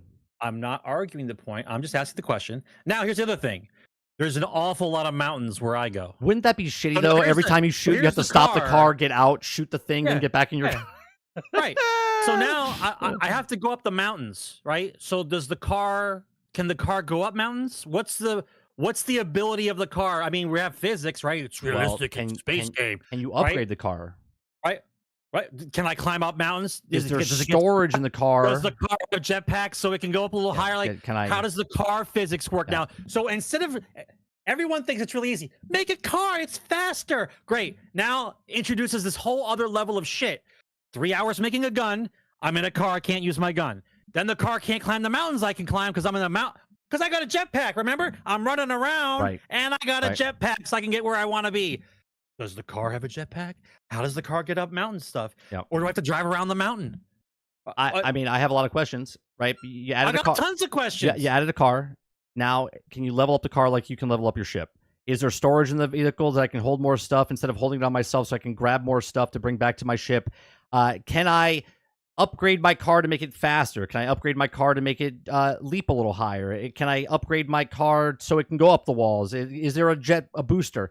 Right now, people are going to ask, I can customize my ship. Can I customize my mobile vehicle? Can I change the wheels? Can I change the axles? Can I change the color? Can I change the thing? Right? These are all things that people... It opens up this whole other thing. And we're just trying to walk around and look for shit. That's it.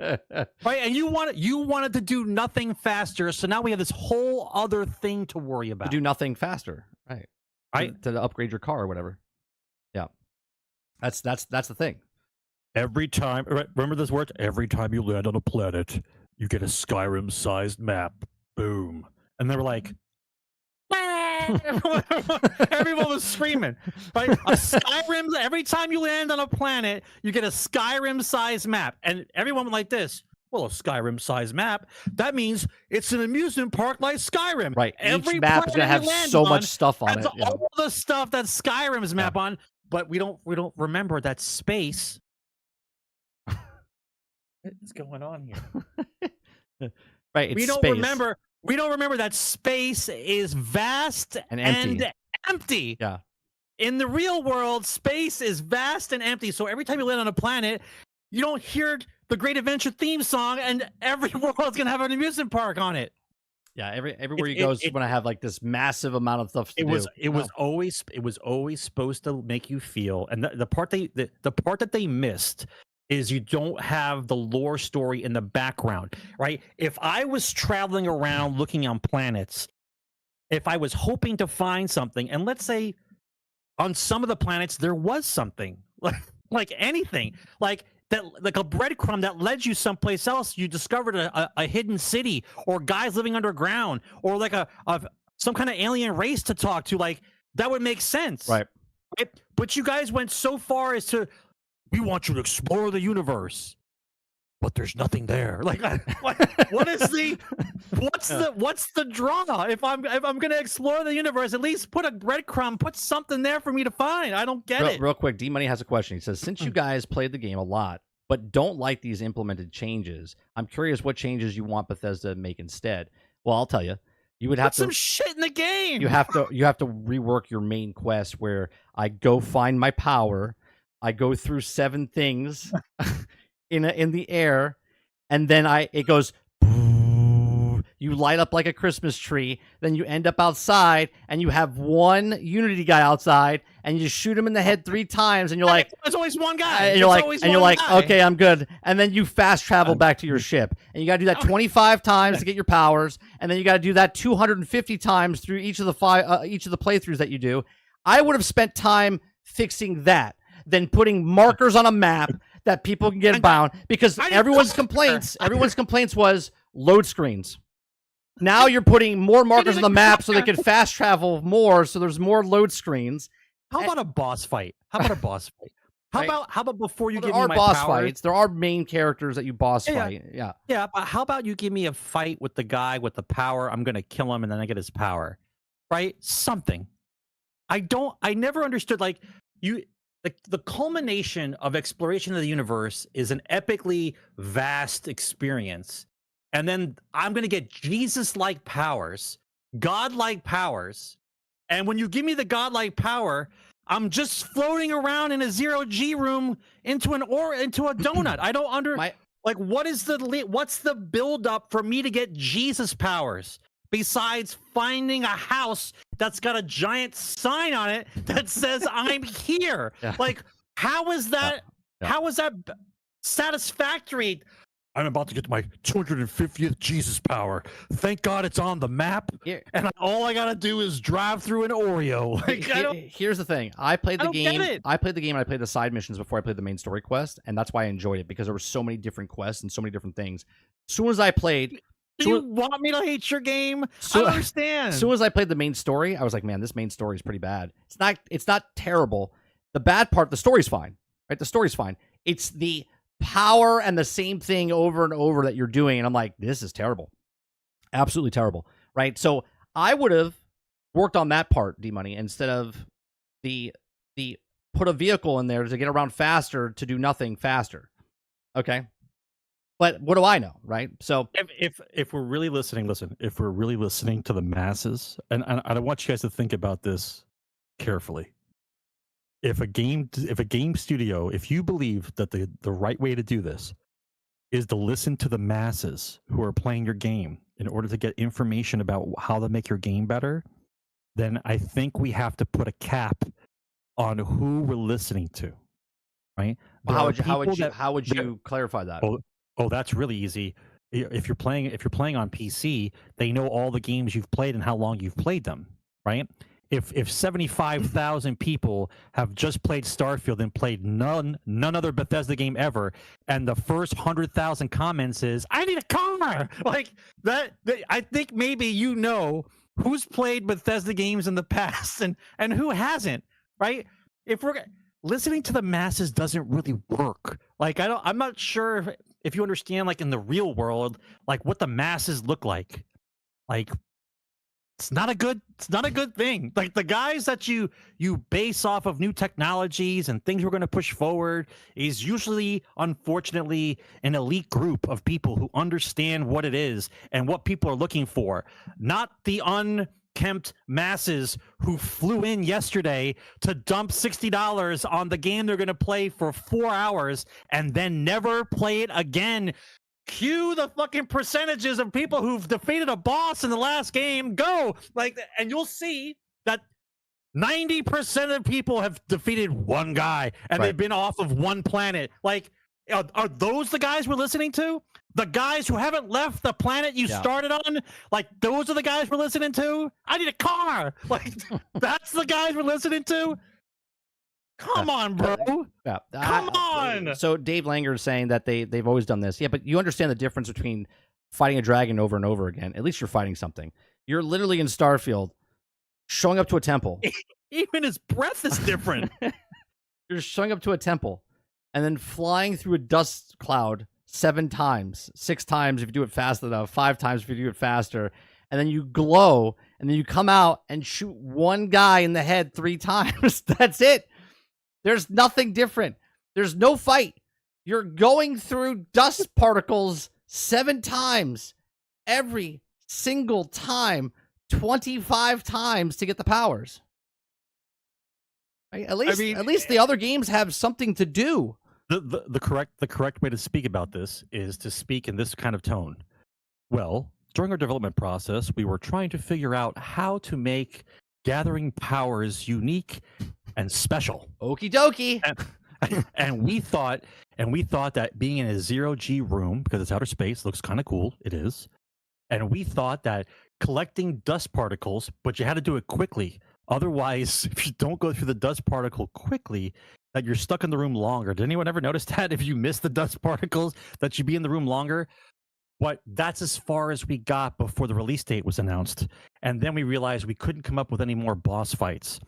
And so at that point, I'm wondering where the conversation for powers just dropped off a cliff. Because in gaming, it is repetitive. We've discussed this more times than we can count. All quests are fetch quests. But the idea is the development team is supposed to make it believable that it's not a fetch quest, or make it seem like it's not not which the same. They did with the side quests.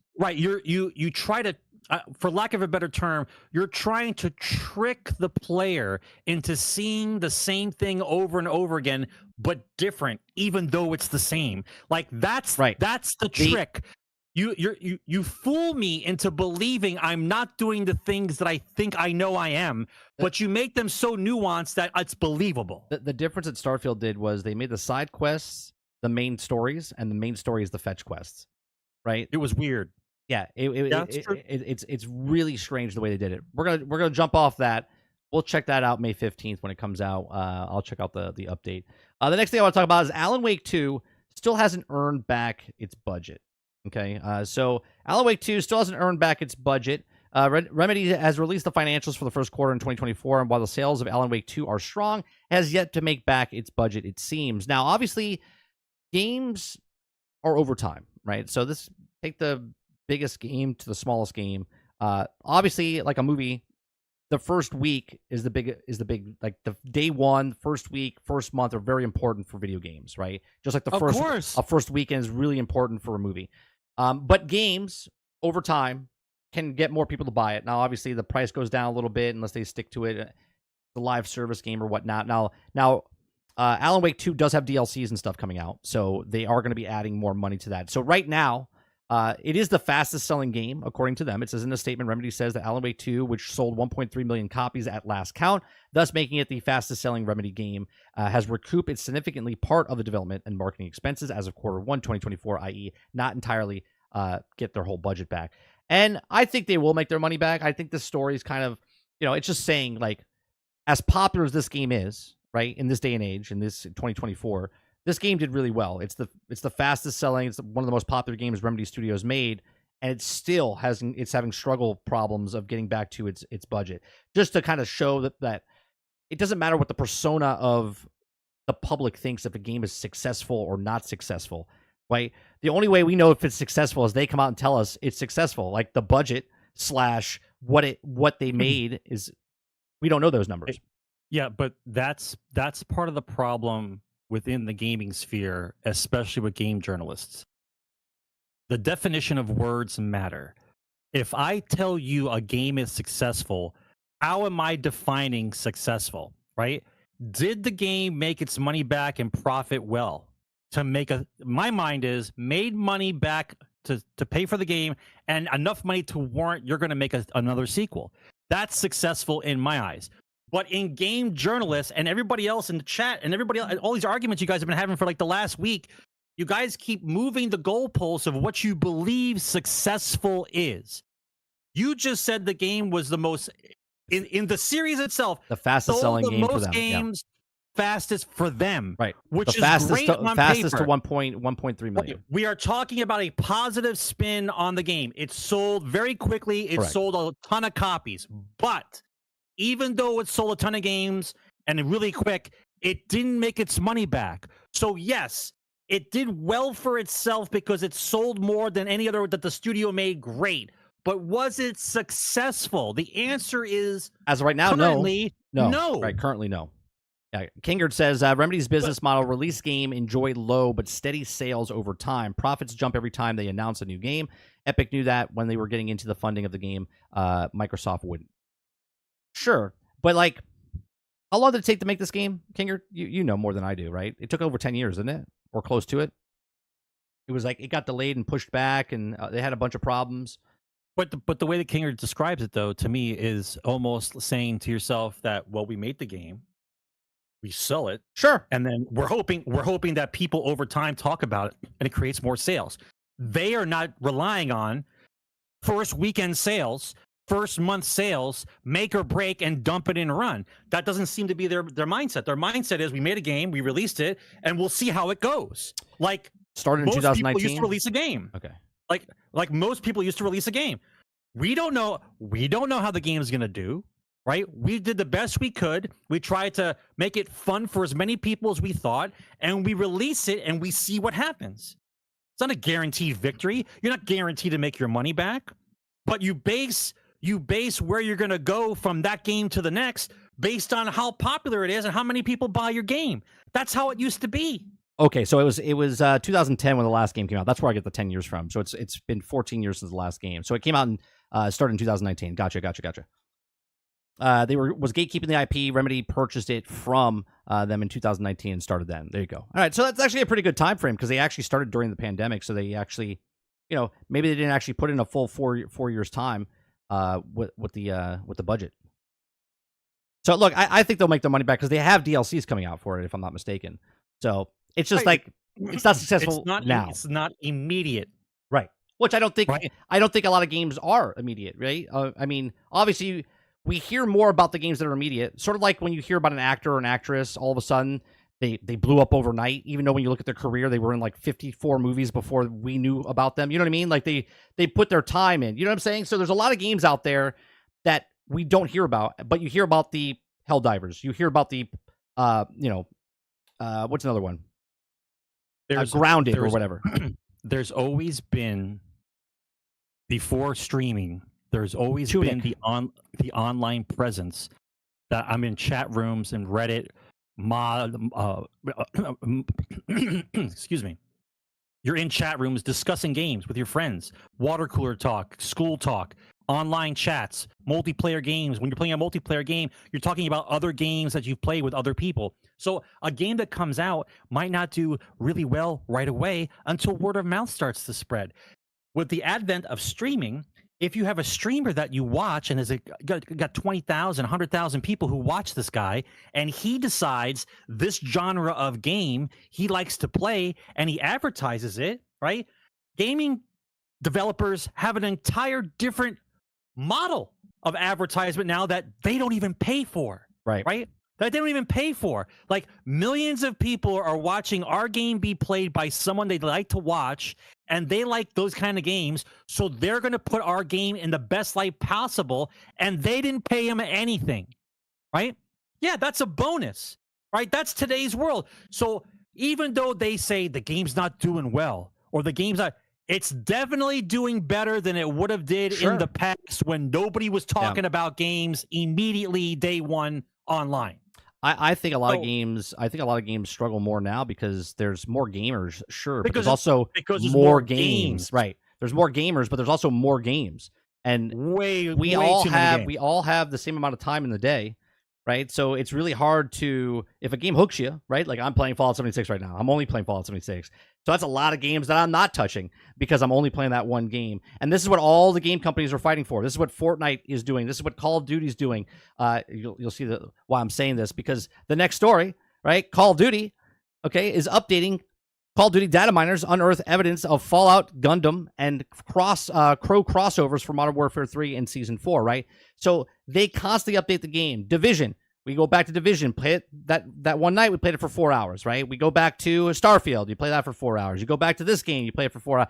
So Fortnite has this Lego update coming out tomorrow. Star Wars Lego update coming out, okay? You got Call of Duty coming out with their update with the skins and stuff. You have Starfield coming out with their update. You have No Man's Sky when they have an update. Sounds like a lot of homework, right? It sounds like a lot of homework. But these are all games that are already out, and they're coming out with updates, right? Then you have the new games that are trying to come in. Then you have the indie games that are trying to come in. Then you have the MMOs that are adding new content, right? So there's so much content at so many different avenues of different games. This is why I think that when they make an article like this about Remedy not making their money back, I think they will make their money back for sure. I just don't think they're making their money back right now. Immediately, right. So I don't think there's a problem with this. I think, and obviously when they run articles and tell you it's a most popular game they ever did, that's to get you hyped. They want you to focus on it. They want you to get hyped up for it and go, oh wow, that must be good. This is why they say it's the #1 movie at the box office, #1 bestseller book. This is why they tell you that that's a selling game that we've ever made, so people will start looking at it. Right. Of course, of course. There's nothing wrong with that. No. But they all want their money immediately. Right. The companies want their money immediately, even though they'll make it over time. They would rather make it in one day. Like Cyberpunk made all their money back after all that 7 years, 8 years of development. Well, because then you can calm down and relax and just go about your business, right? If we made all our money back, then I don't have to worry about it. We can concentrate on looking up another thing instead of being paranoid in a room drinking bottles of scotch with your friends. Thinking, if we don't sell 10 million copies, we're fucking dead. Right, like Cuphead. When they made the game, they mortgaged their house, right? They needed to sell that game. Right. It's like a second mortgage. Right? So they could make a game. Or the guy who made Tunic by himself, right? So yeah, but that's the exception, not the rule. Sure. Right? Sure. Right. But everyone's looking for that financial freedom, and they want to make that money back as fast as possible. The more bigwigs are involved in giving them money, the more crazy the game has to be. Right? When it's an independent developer making their own thing, that you notice it's a completely different mindset, right? Well, one, you have that different mindset. Well, Tunic guy made the game by himself. Different mindset. And also you have the fans around your game. They don't come into your game going, this is going to be a piece of shit game. They look at your game and go, well, that looks pretty good. One guy, interesting. All right, and then you can rally the troops around your game because they look at it and go, that's a game. Where the AAA games go, high graphics, CGI, they show you all the stuff. You buy it day one, but you don't get the full game day one. You have to wait 8, 10, 12, 16, 18 months for the game to be finished, right? Well, what was all the controversy around Stellar Blade, and now the game blew up, right? The controversy was because she was too hot to handle, too cold to hold, right? Like that's what she was. That's the main story about Stellar Blade. Ghostbusters. It is Ghostbusters. Yeah. Yeah. It is. Yeah. Well, but the point, but the greatest receipts on that one was they complained about her being too hot, but then showed the model that she was based off of, and lo and behold, she was hot. So like, I don't know what the defense is or the argument is based on Stellar Blade. Was her booty too bootylicious? It's the highest rated game on PlayStation. User score in PlayStation history right now. Yeah, user score is a 9.3 right now for Stellar Blade. And congratulations. Well, journalists are upset. Journalists are upset because it's a 9.3, and they don't think it's because of the game. They think it's because of her booty. Well, that's part of the game. So how are we going to use the math sliders now and set this up to where we can defend the fact that her ass is worth 4 points? The game's a 7, but her booty's a 10. Right. So the game would have been, the booty point scale is her booty's 2.5 points. So really it's only a 7.5 instead of a 9.2. Like, come on, man. Right. You know what? I'll bite the hook on this one. You're right. journalists, her booty was too highly rated, and it made her score skewed. So maybe what we should do is, I know this is far-fetched, maybe we should have some standards in how we rate games, and that way we can eliminate these fluke things that cause the score to jump high or go low if we just base it on categories, and then we all decided on those categories, and that way all games would be judged the same. Oh man, that would be too fucking easy, right? It'd be too easy to have some standards, but instead, when a game doesn't go the way we want it to score, then we bitch about it. And when the game does well, that we didn't want it to do well, then we bitch about that too. Like, I'm not sure that you belong in this industry. I'm not sure you guys who are rating games belong in this industry. I think we need to find these guys, right? No girlfriends, maybe an ex-wife, right? Drives a brand new Corvette ZR1, okay, and he's got plenty of time. Like, did you guys ever watch what's the movie where the guy goes back to school? There's a bunch of them. Hang on. I was gonna say Back to School. No. It was the guy from Friends. What the hell is it? Chandler? What the hell is his name? The actor's name? Matthew Broderick. No, it's not Matthew Broderick. Nope. Matthew Perry. Matthew Perry. Right. He goes back to high school. Remember? He died. He turns into a kid. I know he died. Okay. He's probably stressed out about his life. A lot of zeros under the end of his paycheck. Right. So he got to go back. Remember his friend, his crazy friend who invented a bunch of stuff, who slept in a land speeder bed because he was so nerdy. He was talking to the principal in Elvish because he was so nerdy. Like that guy, like that's the guy that plays games and gives it ratings. Like that's who you trust, right? Because he knows all the lore, knows all the stuff, played all the games. Like that's who you want, not the guy who is trying to say he's a gamer, but I have to knock out 17 articles and I want easy mode. I want the map on the screen. I want to press one button and kill everything. And then I want to rate the game. Boring. It was boring. All right. So yeah, the Stellar Blade, highest ranking. So I'm gonna spin off a couple of stories here. Okay. Sony investment firm and Apollo reportedly submitted a $26 billion offer to acquire Paramount. Within Paramount, Sony Pictures investment put a $26 billion acquirement for Paramount Global. Okay, so all reports say that Sony and Apollo sent a letter to serve a non-binding expression of interest this week, and would say that Sony has a significant majority of controlling shareholders with Apollo as majority shareholder, reports to the NYT. As first reported last month, the Sony also has talks to join a joint bid of Apollo to buy the company. And the CEO says that Apollo partner of Aaron. So they're teaming up with somebody, and within this, they get a lot, right? If they do put the bid in and they get the bid, they get Sony effectively absorbs Paramount operations and brand them as part of the Sony empire. In addition to Paramount Pictures, Paramount has also bevy of TV channels under the umbrella, including Nickelodeon, CBS, Comedy Central, Showtime, MTV, as well as the streaming service Paramount Plus. Sony is currently the only major entertainment studio without a streaming service. So Paramount also has ownership over a variety of major IPs, including SpongeBob SquarePants, Star Trek, Top Gun, Sonic the Hedgehog films, Yellowstone, and much more. So this would be a huge pickup for Sony brand, because I think what they would do, and I think this is what they would do if they get again, I'm speculating here, okay? I think if they pick this up, because they don't have a streaming service, okay? Now, they do own Crunchyroll. They have the anime stuff underneath the Sony umbrella as well, okay? I think they bring more value, and instead of making a Sony Plus, I think they take PlayStation Plus and they kind of merge it together. So it'll be like an entertainment where you're watching movies and video games, and they put it underneath a different pricing tier and whatnot. I think this would be a huge investment and a huge pickup for Sony as a company. And then with all those IPs that they get from that, they can make, dive in head first and make some video games because they own the IPs, right? And if they don't make them themselves, they can license those IPs out for Star Trek and SpongeBob and all these other ones out there underneath that umbrella. So this would be huge for Sony to pick up. It's incredible that they're even thinking about it, though. It's cheap. That's how beat up Paramount is. Yeah, $26 billion is cheap. I think Fox Studio got $72 billion, I think is what Disney. But they overpaid. Oh, sure. They overpaid. But still, $26 billion. Even guys who failed math class know that Fox was overpaid. I thought for sure this would be somewhere in the upper, like mid 40s. for all the IPs and stuff they have. So there you go. Lurker says a PlayStation Plus Premium, I get Crunchyroll for free at Paramount, and then damn. Right. So there you go. So I didn't even know Crunchyroll was part of the PlayStation Plus Premium. So that would be a huge pickup, and obviously they probably put another tier in there, Lurker. In my opinion, Paramount doesn't have anything valuable.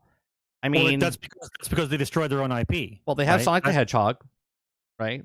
Top Gun, which fans had to fix. Top Gun's not really. What are you gonna do? Make a Top Gun 3 movie? That's it. I mean, the last Top Gun was 30. That was a for lack of a better term, Top Gun 2 was a giant flash in the pan and a bring back to what movies feel good were supposed to be. Right.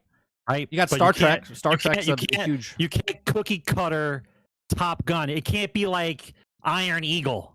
You know what I mean? Like anybody who remember the Iron Eagle series back in the day? You know what I mean? Like you can't just keep making sequels. Like how many times am I going to rescue my dad or my uncle or my grandfather who got shot down? We got to get him out. Like you can't do that with Top Gun. Top Gun's supposed to be, that's it. Yeah, it'd be interesting. I mean, Star Trek's a huge IP for them to pick that up. Yeah, but they crapped on their own IP. Star Trek, Discovery, whatever it is, it just crapped on it. They just crapped on everything. They still have Star Trek's still a valuable IP. Okay, but valuable to who? Just as an IP in general, Star Trek is a huge IP. Yes, but they have damaged it almost as bad as the other sci-fi. Sure, but Paramount damaged it. Sony didn't damage it. What I'm saying is, if Sony picks up and they have Star Trek, just because Sony picks it up doesn't mean Star Trek is shit. Star Trek is shit now because Paramount threw it into the trash can, right? What I'm saying is Star Trek is still a popular IP. It is, but it's not marketable now. That's the problem I have. Like even better. Like I have a love for Star Trek. I've always been a Star Trek. Like I'm not super Trekky, but I've loved Star Trek. But the value of it, whereas somebody who loves Star Trek and like, well, you gave me this, you gave me that, and it's all crap. Like it's not valuable enough to me. Like we know you guys don't know what to write, but so I'm not going to be completely different. So how can I sell it? How can I sell it to somebody if no one wants to watch it? It's easy to sell. This is the only way Star Wars and Star Trek get saved. All right. The only way Star Wars gets saved, everyone thinks like Lucas is coming back and saving Star Wars. No, the only thing that saves Star Wars right now is if Disney ever sold it off and someone else picked it up. And until then, Star Wars is dead. Star Trek is dead. But if Star Trek gets picked up by Sony and Sony now owns Star Trek IP and they come out with a brand new Star Trek film or a brand new Star Trek show and it kicks ass, all's forgotten. They're like, yeah, we forgot all this shit that Paramount did with Star Trek. Sony knows what they're doing. That's as easy as that for them to do it because it's a clean slate for them for buying the IP. The IP of Star Trek is very valuable. So are you saying that the goldfish brain only kicks in if it stays with the same people, but if it goes to a different party who owns it, then all's forgotten? It's not all's forgotten. You have to earn the people that took it, threw it away. They're like, this is shit. I don't care about it. But now they're like, oh, new owners, right? When a restaurant gets new owners, you go back to the restaurant to give it a shot, right? Because you're like the last owners fucked this place up. But now a new owner owns the place. So you go over and check it out and go, wow, this is a much better restaurant now. If Star Trek, if Sony picks this up and Sony now owns Star Trek and they make a good show or a good game or a good whatever, people will be like, damn, I like Sony. Sony should have bought this a while ago, right? But if Paramount keeps it and Paramount makes another Star Trek show, they'll be like, nah, I'm good. Paramount doesn't know how to make Star Trek. So then are we saying that Sony making Sonic was okay, but it was saved by the fans? Are we saying that? Well, Sony didn't make Sonic. Oh, I'm sorry. Well, as an example, they would have Sonic if they got this. Yeah, Paramount made it. Right. Yeah. Right. Yeah. It would be saved, and people would be like, "Oh, well, it's a good movie now." All right, we'll see. I exactly, Siege. Right? It gives it a fresh breath of air. It gives it re-life because they're like, "Well, it sucked before. It can't be as bad as that." So they'll give it a shot, and then if it's good, maybe the first one comes out and it's not a huge success, but they're like, "Oh, that's a good movie." Right? And it builds it back up. So for just one word answer, we don't have to go down the rabbit hole on this one. Like, who would have to buy Star Wars in order for you to give a shit about it? Not many people could buy Star Wars. It would have to be, in my opinion, it would have to be somebody that has a lot of money, independent, and then gives it to somebody to make, right? Not a studio, like not Apple, not Google, not Amazon. I'm talking like if Zuckerberg himself kept it separate from Meta and Facebook, he just bought it and said, who wants to do Star Wars? I think they can do it the best, right? And he buys it and then says, all right, you make it. Independent company makes it, and then they start it up. And then you see like what Activision was in the beginning during Atari, and then they became the conglomerate company, right? You give it to somebody that's passionate about the project and do it. If you give it to another corporation, I don't think it's going to revive Star Wars. I think Star Wars is pretty destroyed with those other companies that could afford Star Wars. Unless there's some kind of billionaire kid who loves Star Wars as a kid to fix it, I don't think there is anybody either. Like, for instance, I know Star Wars Theory can't do it, but Star Wars Theory on YouTube, he's a huge Star Wars fan, right? He loves making independent films and stuff like that. If he had enough money, he would 100% bid for the thing to make it, right? Imagine there being a Kickstarter where he says, if you all give me enough money to get Star Wars, I'll get Star Wars. I mean, it would be right now would be a good time to buy because the stock is down. Right. The Disney stock, the Star Wars stock is down. Yeah, if Apple buys them or something, I think it's the same thing as Disney. So Disney bought it for George from $4 billion. It was $4 billion. I think it was 4.2 or something like that. Right. So do you think on a fire sale that Star Wars Theory 2.7 with a Kickstarter 2.7 billion, yeah, 2.7 billion from like all the people that want to see Star Wars come back? It's owned by the people. Star Wars is owned by the people. That'd be interesting. Let me see. I just want to do some quick math. Hang on a second. If it's doable. Let me see if it's the doable. Hotel right now is closed down. It's been closed down for almost a year. It closed down last summer. 27 million. Okay, divided by let's say $100. $100 per person. Let's just say $100. So, do you think there's 27 million people on the planet that want to see Star Wars come back to give $100? Fuck yeah! I think that's doable. Star Wars Theory, I think you should do it, buddy. I think you should start a Kickstarter. Put a syllabus down. Tell us what you want to do, and I think you get 27 million people to give you $100 to save Star Wars. I think it's possible. Disney has to sell it, and I don't think they're selling it right now. So no, they're gonna sell it because they got nowhere to go, bro. They're going down the drain. I'll trade a Rose Tico action figure for the rights of Star Wars. Let's see. Another thing I want to talk about: Suicide Squad. Unpunched? Wait, unpunched? Do you have one unpunched? Rose Tico unpunched is really popular. I think it's like 6 or 7 cents. Yeah, it's $100 for 22 million people. So Suicide Squad, okay, is on life support. There's less than 200 people playing it on Steam. Last week we talked about it. Marvel's Avengers has more people playing it than Suicide Squad, brand new game. Suicide Squad Kill the Justice League has announced a huge emergency changes, right? So in these changes, you can now get all the tiers of Infamy sets from Mastery 1, and the higher ones will also be more rare than the lower ones. The difference between the difficulty power difference tier sets will be flattened more, and tier 3s will also be the easiest to leverage with any playstyle.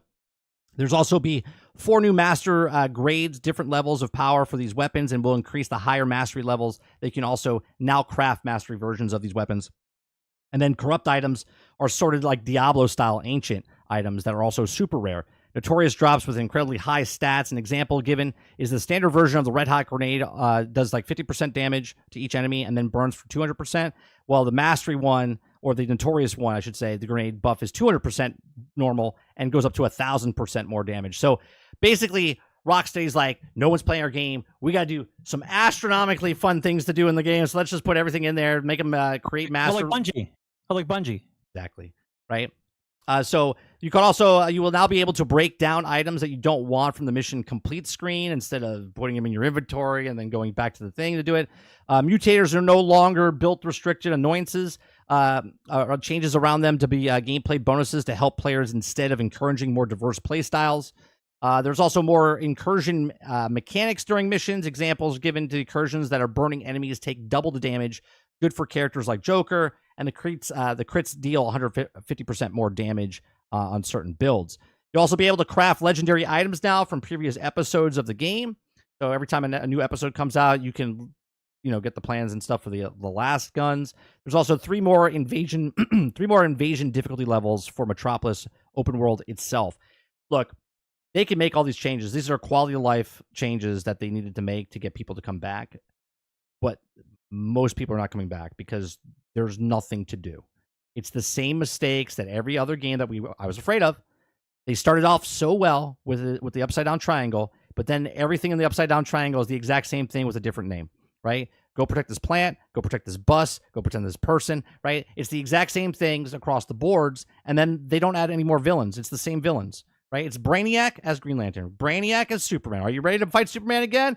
Great, fantastic. There's no grinding like Borderlands. Go kill this boss, drop a thing. There's nothing like that. You could grind to an event and get those things, but you're not grinding a boss and he drops something. So in my opinion, if they want to change this to to bring anyone back, they have to overhaul the whole type of game, put Flash, put Green Lantern, put Superman, put Batman. But they did that already. Bring more bad guys in and make us farm those guys. Give us battles. Give us fights. If they don't do that, they ain't getting nothing because they didn't give a story.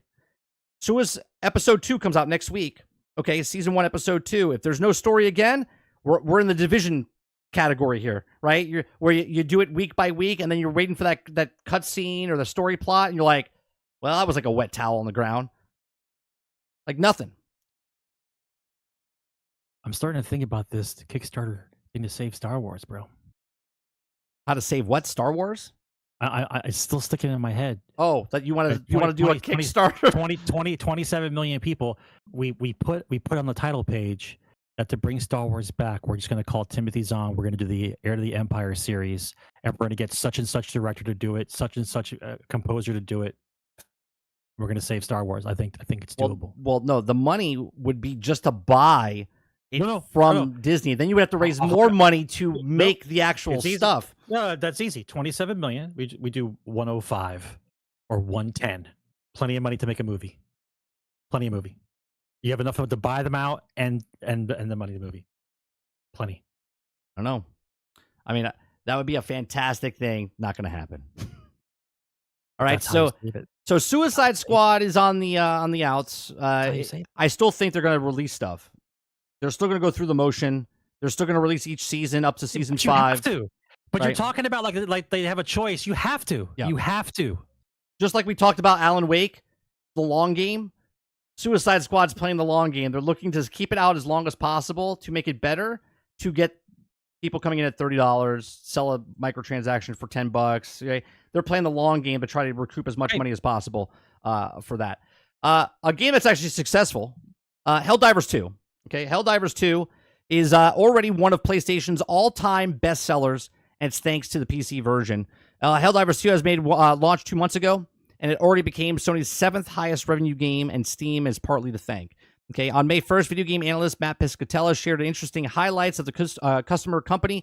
He said, latest video game market research in the lengthy Twitter thread, Piscatella says, broke down the best performing games as of March of 2024, which includes some of the biggest releases that we've ever seen this year with Dragon's Dogma 2, Helldivers 2, and Final Fantasy Rebirth. Okay. Although these games are also performing very well this year, Helldivers 2 sales are particularly impressive, according to Piscatella, because the Arrowhead Games Studios title is the best-selling premium game in 2024 year-to-date, as well as Sony's 7th highest revenue game in lifetime sales. So Helldivers is already moving up the charts, and I find this really interesting because that means a lot of people bought the $60 version because the game is $35. Okay, $35. So that means a lot of people picked up the $60 version of the game because this is the 7th best-selling game of all time. And I don't know what the numbers are, but I'm assuming it'll probably end up around like maybe 5, right, all time, beating some big franchises over there with the first-party titles for Sony. So that's very interesting that Helldivers, and it still keeps going, man.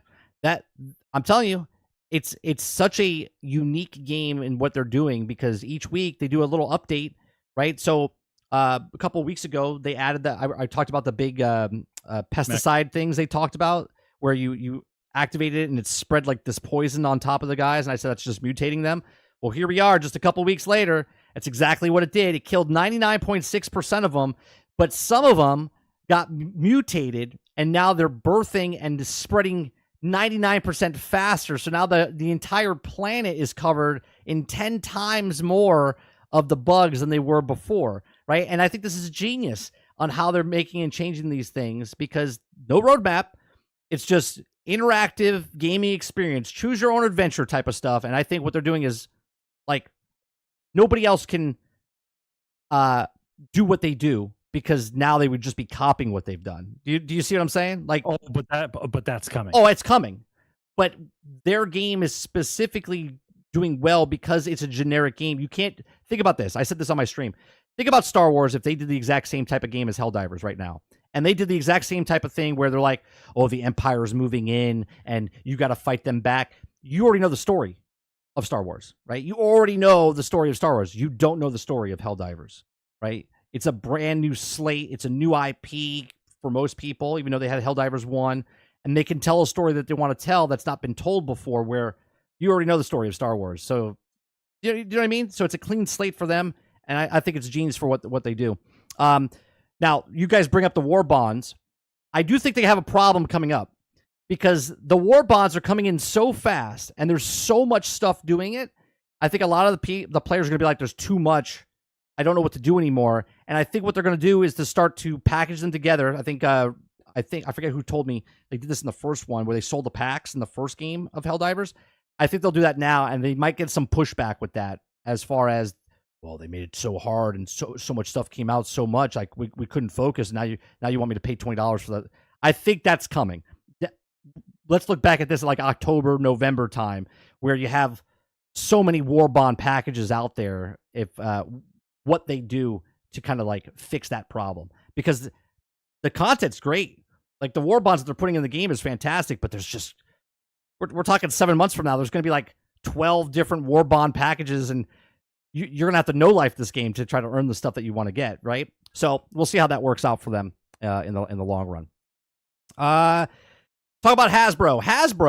Hasbro has 4 internal AAA studios so far. They've spent over $1 billion currently invested in the studios and games.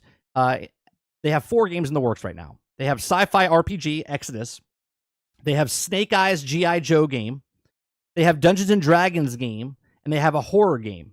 Okay, it says the portfolio of these games goes much, much larger than anything that we've ever talked about right now. He says the goal is to authenticate and focus on quality, so players trust in these companies that are making these games.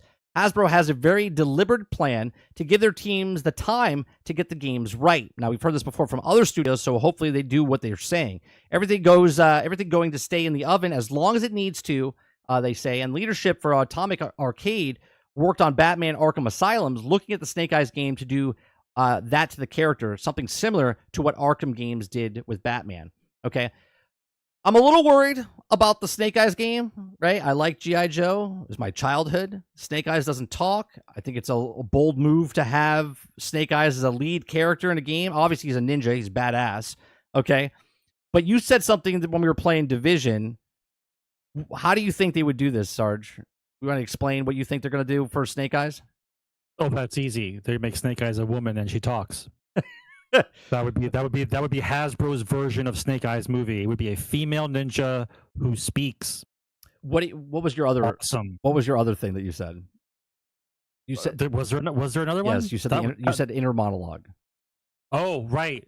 The other version would be the way he speaks is with an inner monologue, but they don't pick one voice. The voice keeps changing throughout the movie, but it's still an inner monologue, so we never know who he is. So I think that would be pretty interesting if they did what you said there, like an inner monologue of what his thoughts are, and it does change, so you don't actually know his voice. You don't know what he sounds like. So you can't picture the guy. Yeah, that would be interesting if they did something like that. I am kind of excited for a G.I. Joe Snake Eyes game if they did it like Batman Arkham, but I'm just like, he doesn't speak. But then it would just be Batman Arkham, right? Yeah, it would just be Batman Arkham. Yeah, because he doesn't speak. So, well, Batman speaks. I know Batman speaks, but what I'm saying is, here's the issue that you have to see from. You have to take a few steps back. In the old days, when a game was successful, and another company would piggyback and use that game to make their own game, right? It didn't take 5 years to make a game. It was maybe a year, maybe 2, right? But now, when you copy pasta somebody's idea, it takes you 5 years to make a game of that caliber that you want to make. So you might not see the copy pasta version of a game that comes out for years. And so then the fire that was under that game, why it was successful, has already died off, and we're on to something else. You can't keep up with the Joneses like we used to back in the day. So my issue is that game developers are trying to chase something that they won't have the momentum to close on when they're finally done with it, and then have to lie up and down the street in order to get it made and sold, right? Instead of just making your own idea and trying to sell it, right? Like, everyone in chat's already discussed this. I've heard you guys in the past say that Helldivers is basically Halo ODST made the right way. Right.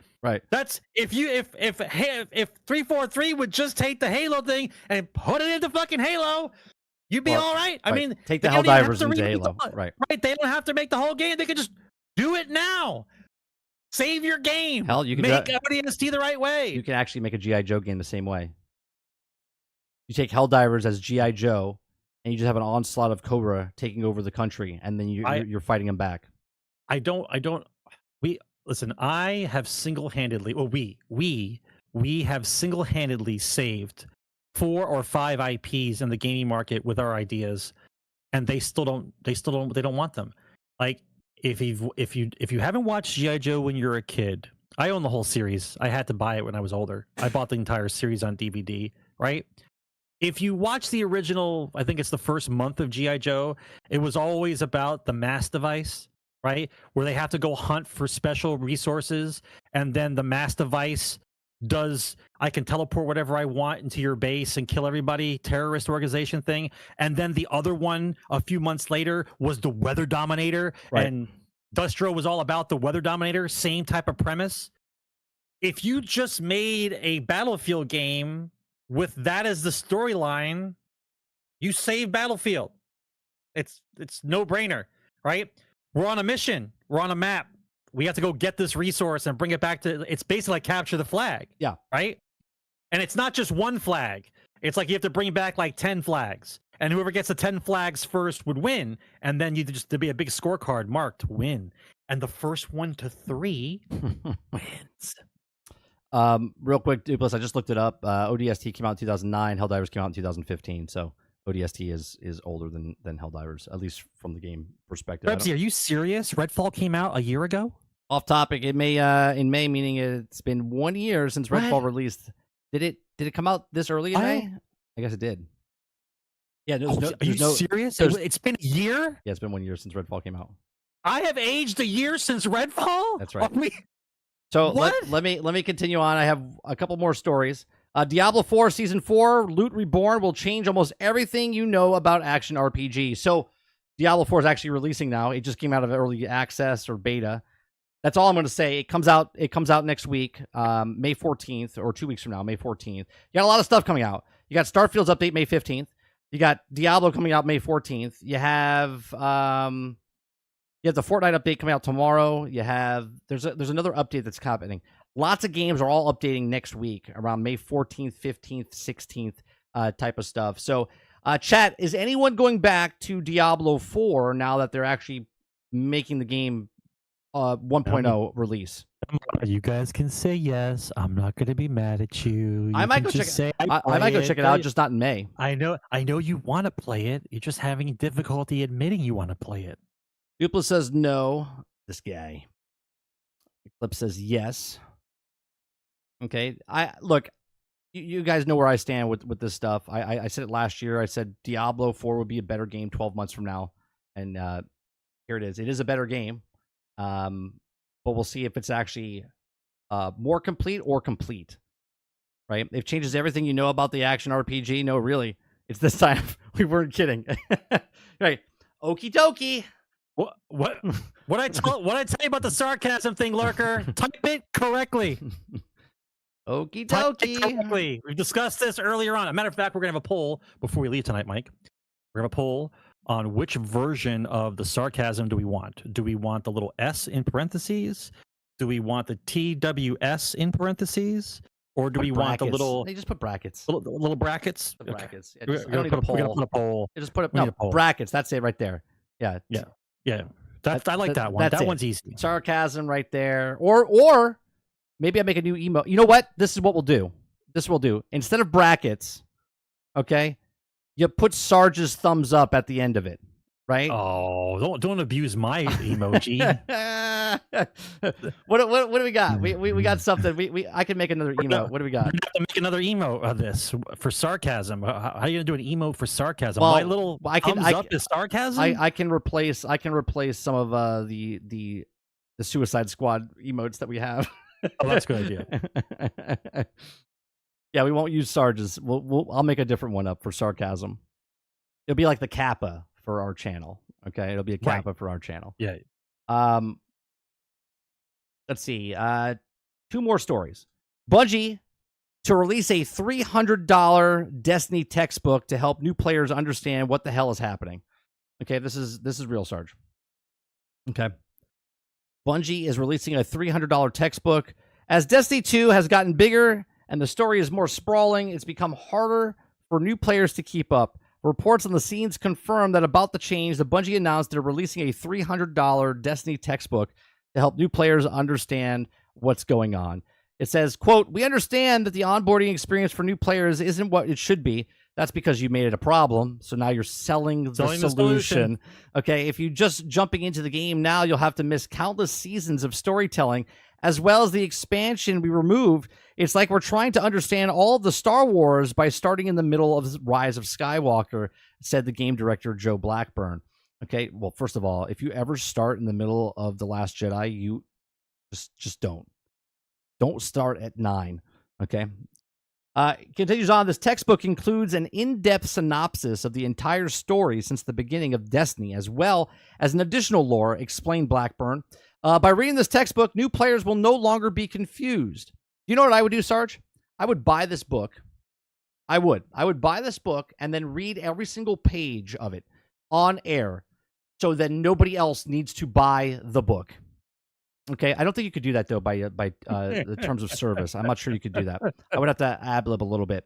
The Destiny community is excited. They no longer have to try to explain everything to their friends by attempting to coerce them into playing the game. Okay, it's really tough to get the friends into it before you're able to play. Man, they really need a lot of people playing this game. They're like, yeah. Look, we know we fucked up big time. We took away your weapons. We got rid of the story. All this stuff. We're 45% below our sales. Gear check sheet time gated. We're bringing all the guns back. We're bringing all the guns back for the last expansion. Okay, so all the guns that people fought me on and said, why would you want to use the same weapons 10 years from now? Fuck you, because now you're using the same weapons that you used 10 years ago. So kiss my ass. That's exactly what they've done. Okay, and now you're paying for it. Suckers. Okay, so now they're selling a $300 textbook so you can get caught up. This is the Grimoire cards all over again. How much is the textbook? How much is the textbook? $300.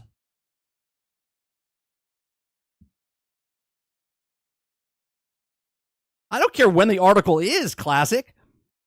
Okay, I don't care if it's December of 2023. They're selling a $300 textbook so people can understand what the fuck's going on in the video game. This is the Grimoire cards all over again.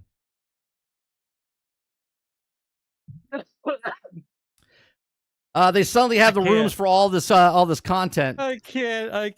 He says, not if you deleted them. Well, I still have mine. So if I ever did come back, I would be able to get to use my Fatebringer from year 1.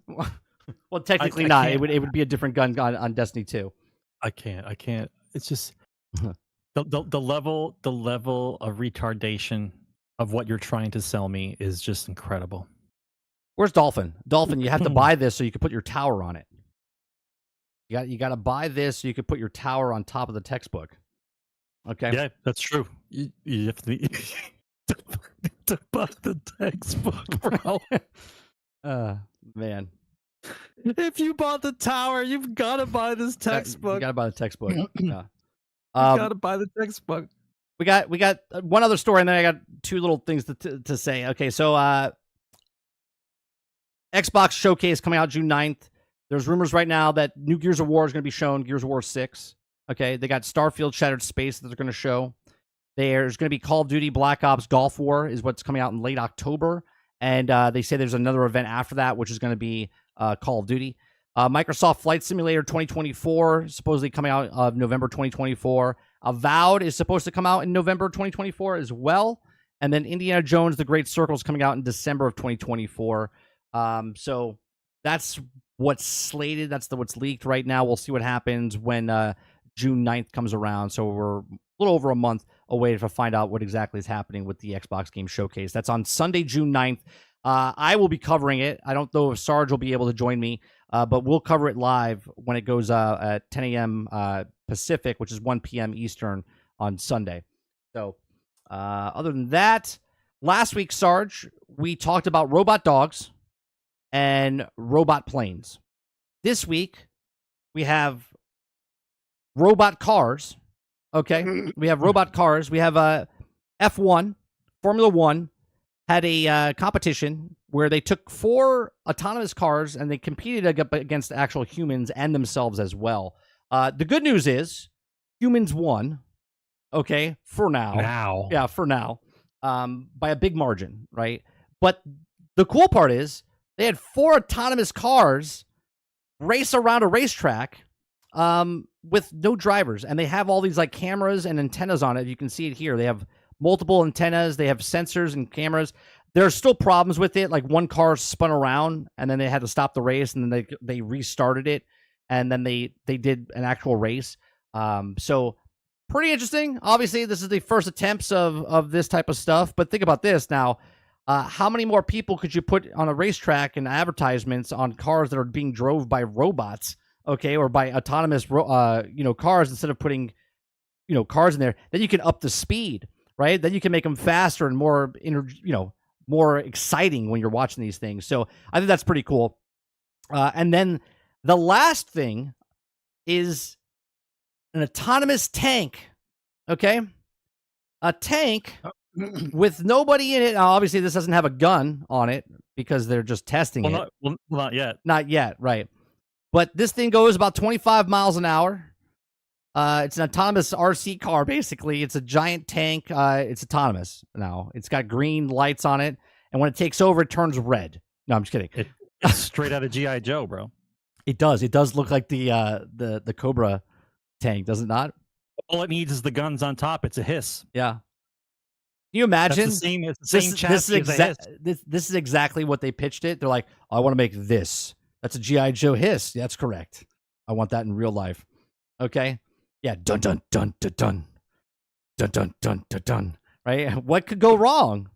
Right. I mean, it's pretty coincidental that there's an actual company out there called Skynet, and we have all these AI stuff happening now. It's just a coincidence. Yeah. I think this is pretty cool looking. I like the camera over the tread so you can see who you run over. Like, something's on the tread. Just move forward. Right? Hey, look at it, man. It's going through. It went through the all the stuff that they put it through. I like how it has the little orange flag on it, so you can see it coming. Yeah, like a little RC car. It's got like a little RC. That's not. It's got the little orange flag on it. That's not just so you make sure you can see it coming. Yeah, it's not an antenna. It's just so you know where it is. So just in case they lose it and it goes rogue, right? When it's hiding behind the hedgerow. Yeah, they're like, where's that tank? We don't have any control of it. It's doing it all by itself, and the green lights are now red. It's also speaking to us saying, "Come here, Dave." You're like, ah. So now we have robot dogs, robots. Okay, we have autonomous cars, we have autonomous tanks, we have autonomous planes. It's gonna be good. It's gonna be good. My retirement's gonna be in a hole in the ground. That's where my retirement's gonna be. With a 50 caliber gun waiting for the next robot to show up. Yeah, it's pretty. Look, all these things that we've seen. You got the robot dog with a flamethrower on it, right? You got the F-16 pilot that's no pilot, it's just an F-16 autonomous plane. The ring bot from Boston Robotics. Yeah, the Boston Robotic with the creepy round face that could like just smile at you. It goes ding ding. Right? It could definitely be like "Have a nice day." Yeah, right? It could just be "Have a nice day" face. Right, and now you have a tank, and now you have F1 cars. I think we're covering all our bases here. Yeah. Yep. Everything looks good. So do you think it'll be like I think the AI revolution won't be Terminator to start with. It'll be like Maximum Overdrive. Oh, right? Because all your cars will be able to drive themselves, so then the cars will start running over people. someone and then should the make military vehicles start coming someone up. should make that movie again, updated to with like Tesla and stuff like that. Yeah, but then Elon would take a beating because he'd be blamed for it all. That's true. That's true. Well, My favorite part of that movie was the ice cream truck with all the blood splatters around the ice cream truck. They never showed the ice cream truck running over children, but you knew. Like you knew. oh, sure, there's ways around it, but when it has an actual cannon on it, Siege Master, and you're shooting it with a paintball gun, and it doesn't care, it's just like bam, and it just blows up the building that you're in. Your paintball's not really gonna do much, right? Because the paintball on the camera, then there's the dog with the flamethrower, then there's the robot with the machine gun, then there's the drone with the guns up in the air. Just verified that Melrose Mike says a hole in the ground is much better than a nursing home. Good lord, bro. Did you hear that most people that instead of going to nursing homes, they actually take cruises now, and they just go from there's only 2 weeks a year. You could take a cruise every single week of the year, except for 2 weeks of the year you would have to live home with your kids. You have to visit somebody. You have to visit somebody for 2 weeks. You have to visit somebody. Yeah, but most people that are getting older, it's cheaper to go on a cruise because all expense, all you can eat and drink Than a nursing home. Correct. Yeah. Probably healthier. Probably you get to actually go out and experience stuff. Yeah, exactly. Meet people, go outside, visit places. Yep. And that is going to do it for episode 394 is in the can. We do appreciate you for coming out and hanging out with us. If you like what we do here, we do this each and every single Thursday, 8 p.m. Eastern. During the summertime, I'm going to miss a couple of shows because I'm going on vacation, so I'm going to start telling you now. At the end of June, I'll be out of town the last week of June, and then I go again out of town mid-July. So we're going to miss like 2 shows, maybe 3 shows sometime this summer. So, but you can catch us right here on YouTube on 30NSG at 8 p.m. Eastern, Thursday nights live. You can always catch the past broadcasts.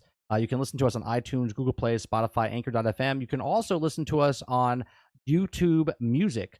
You can look us up there and listen to the audio version and the video version there as well. We appreciate you very much for tuning up, showing up, and I'll see you guys on the next one. Peace. Game on, guys.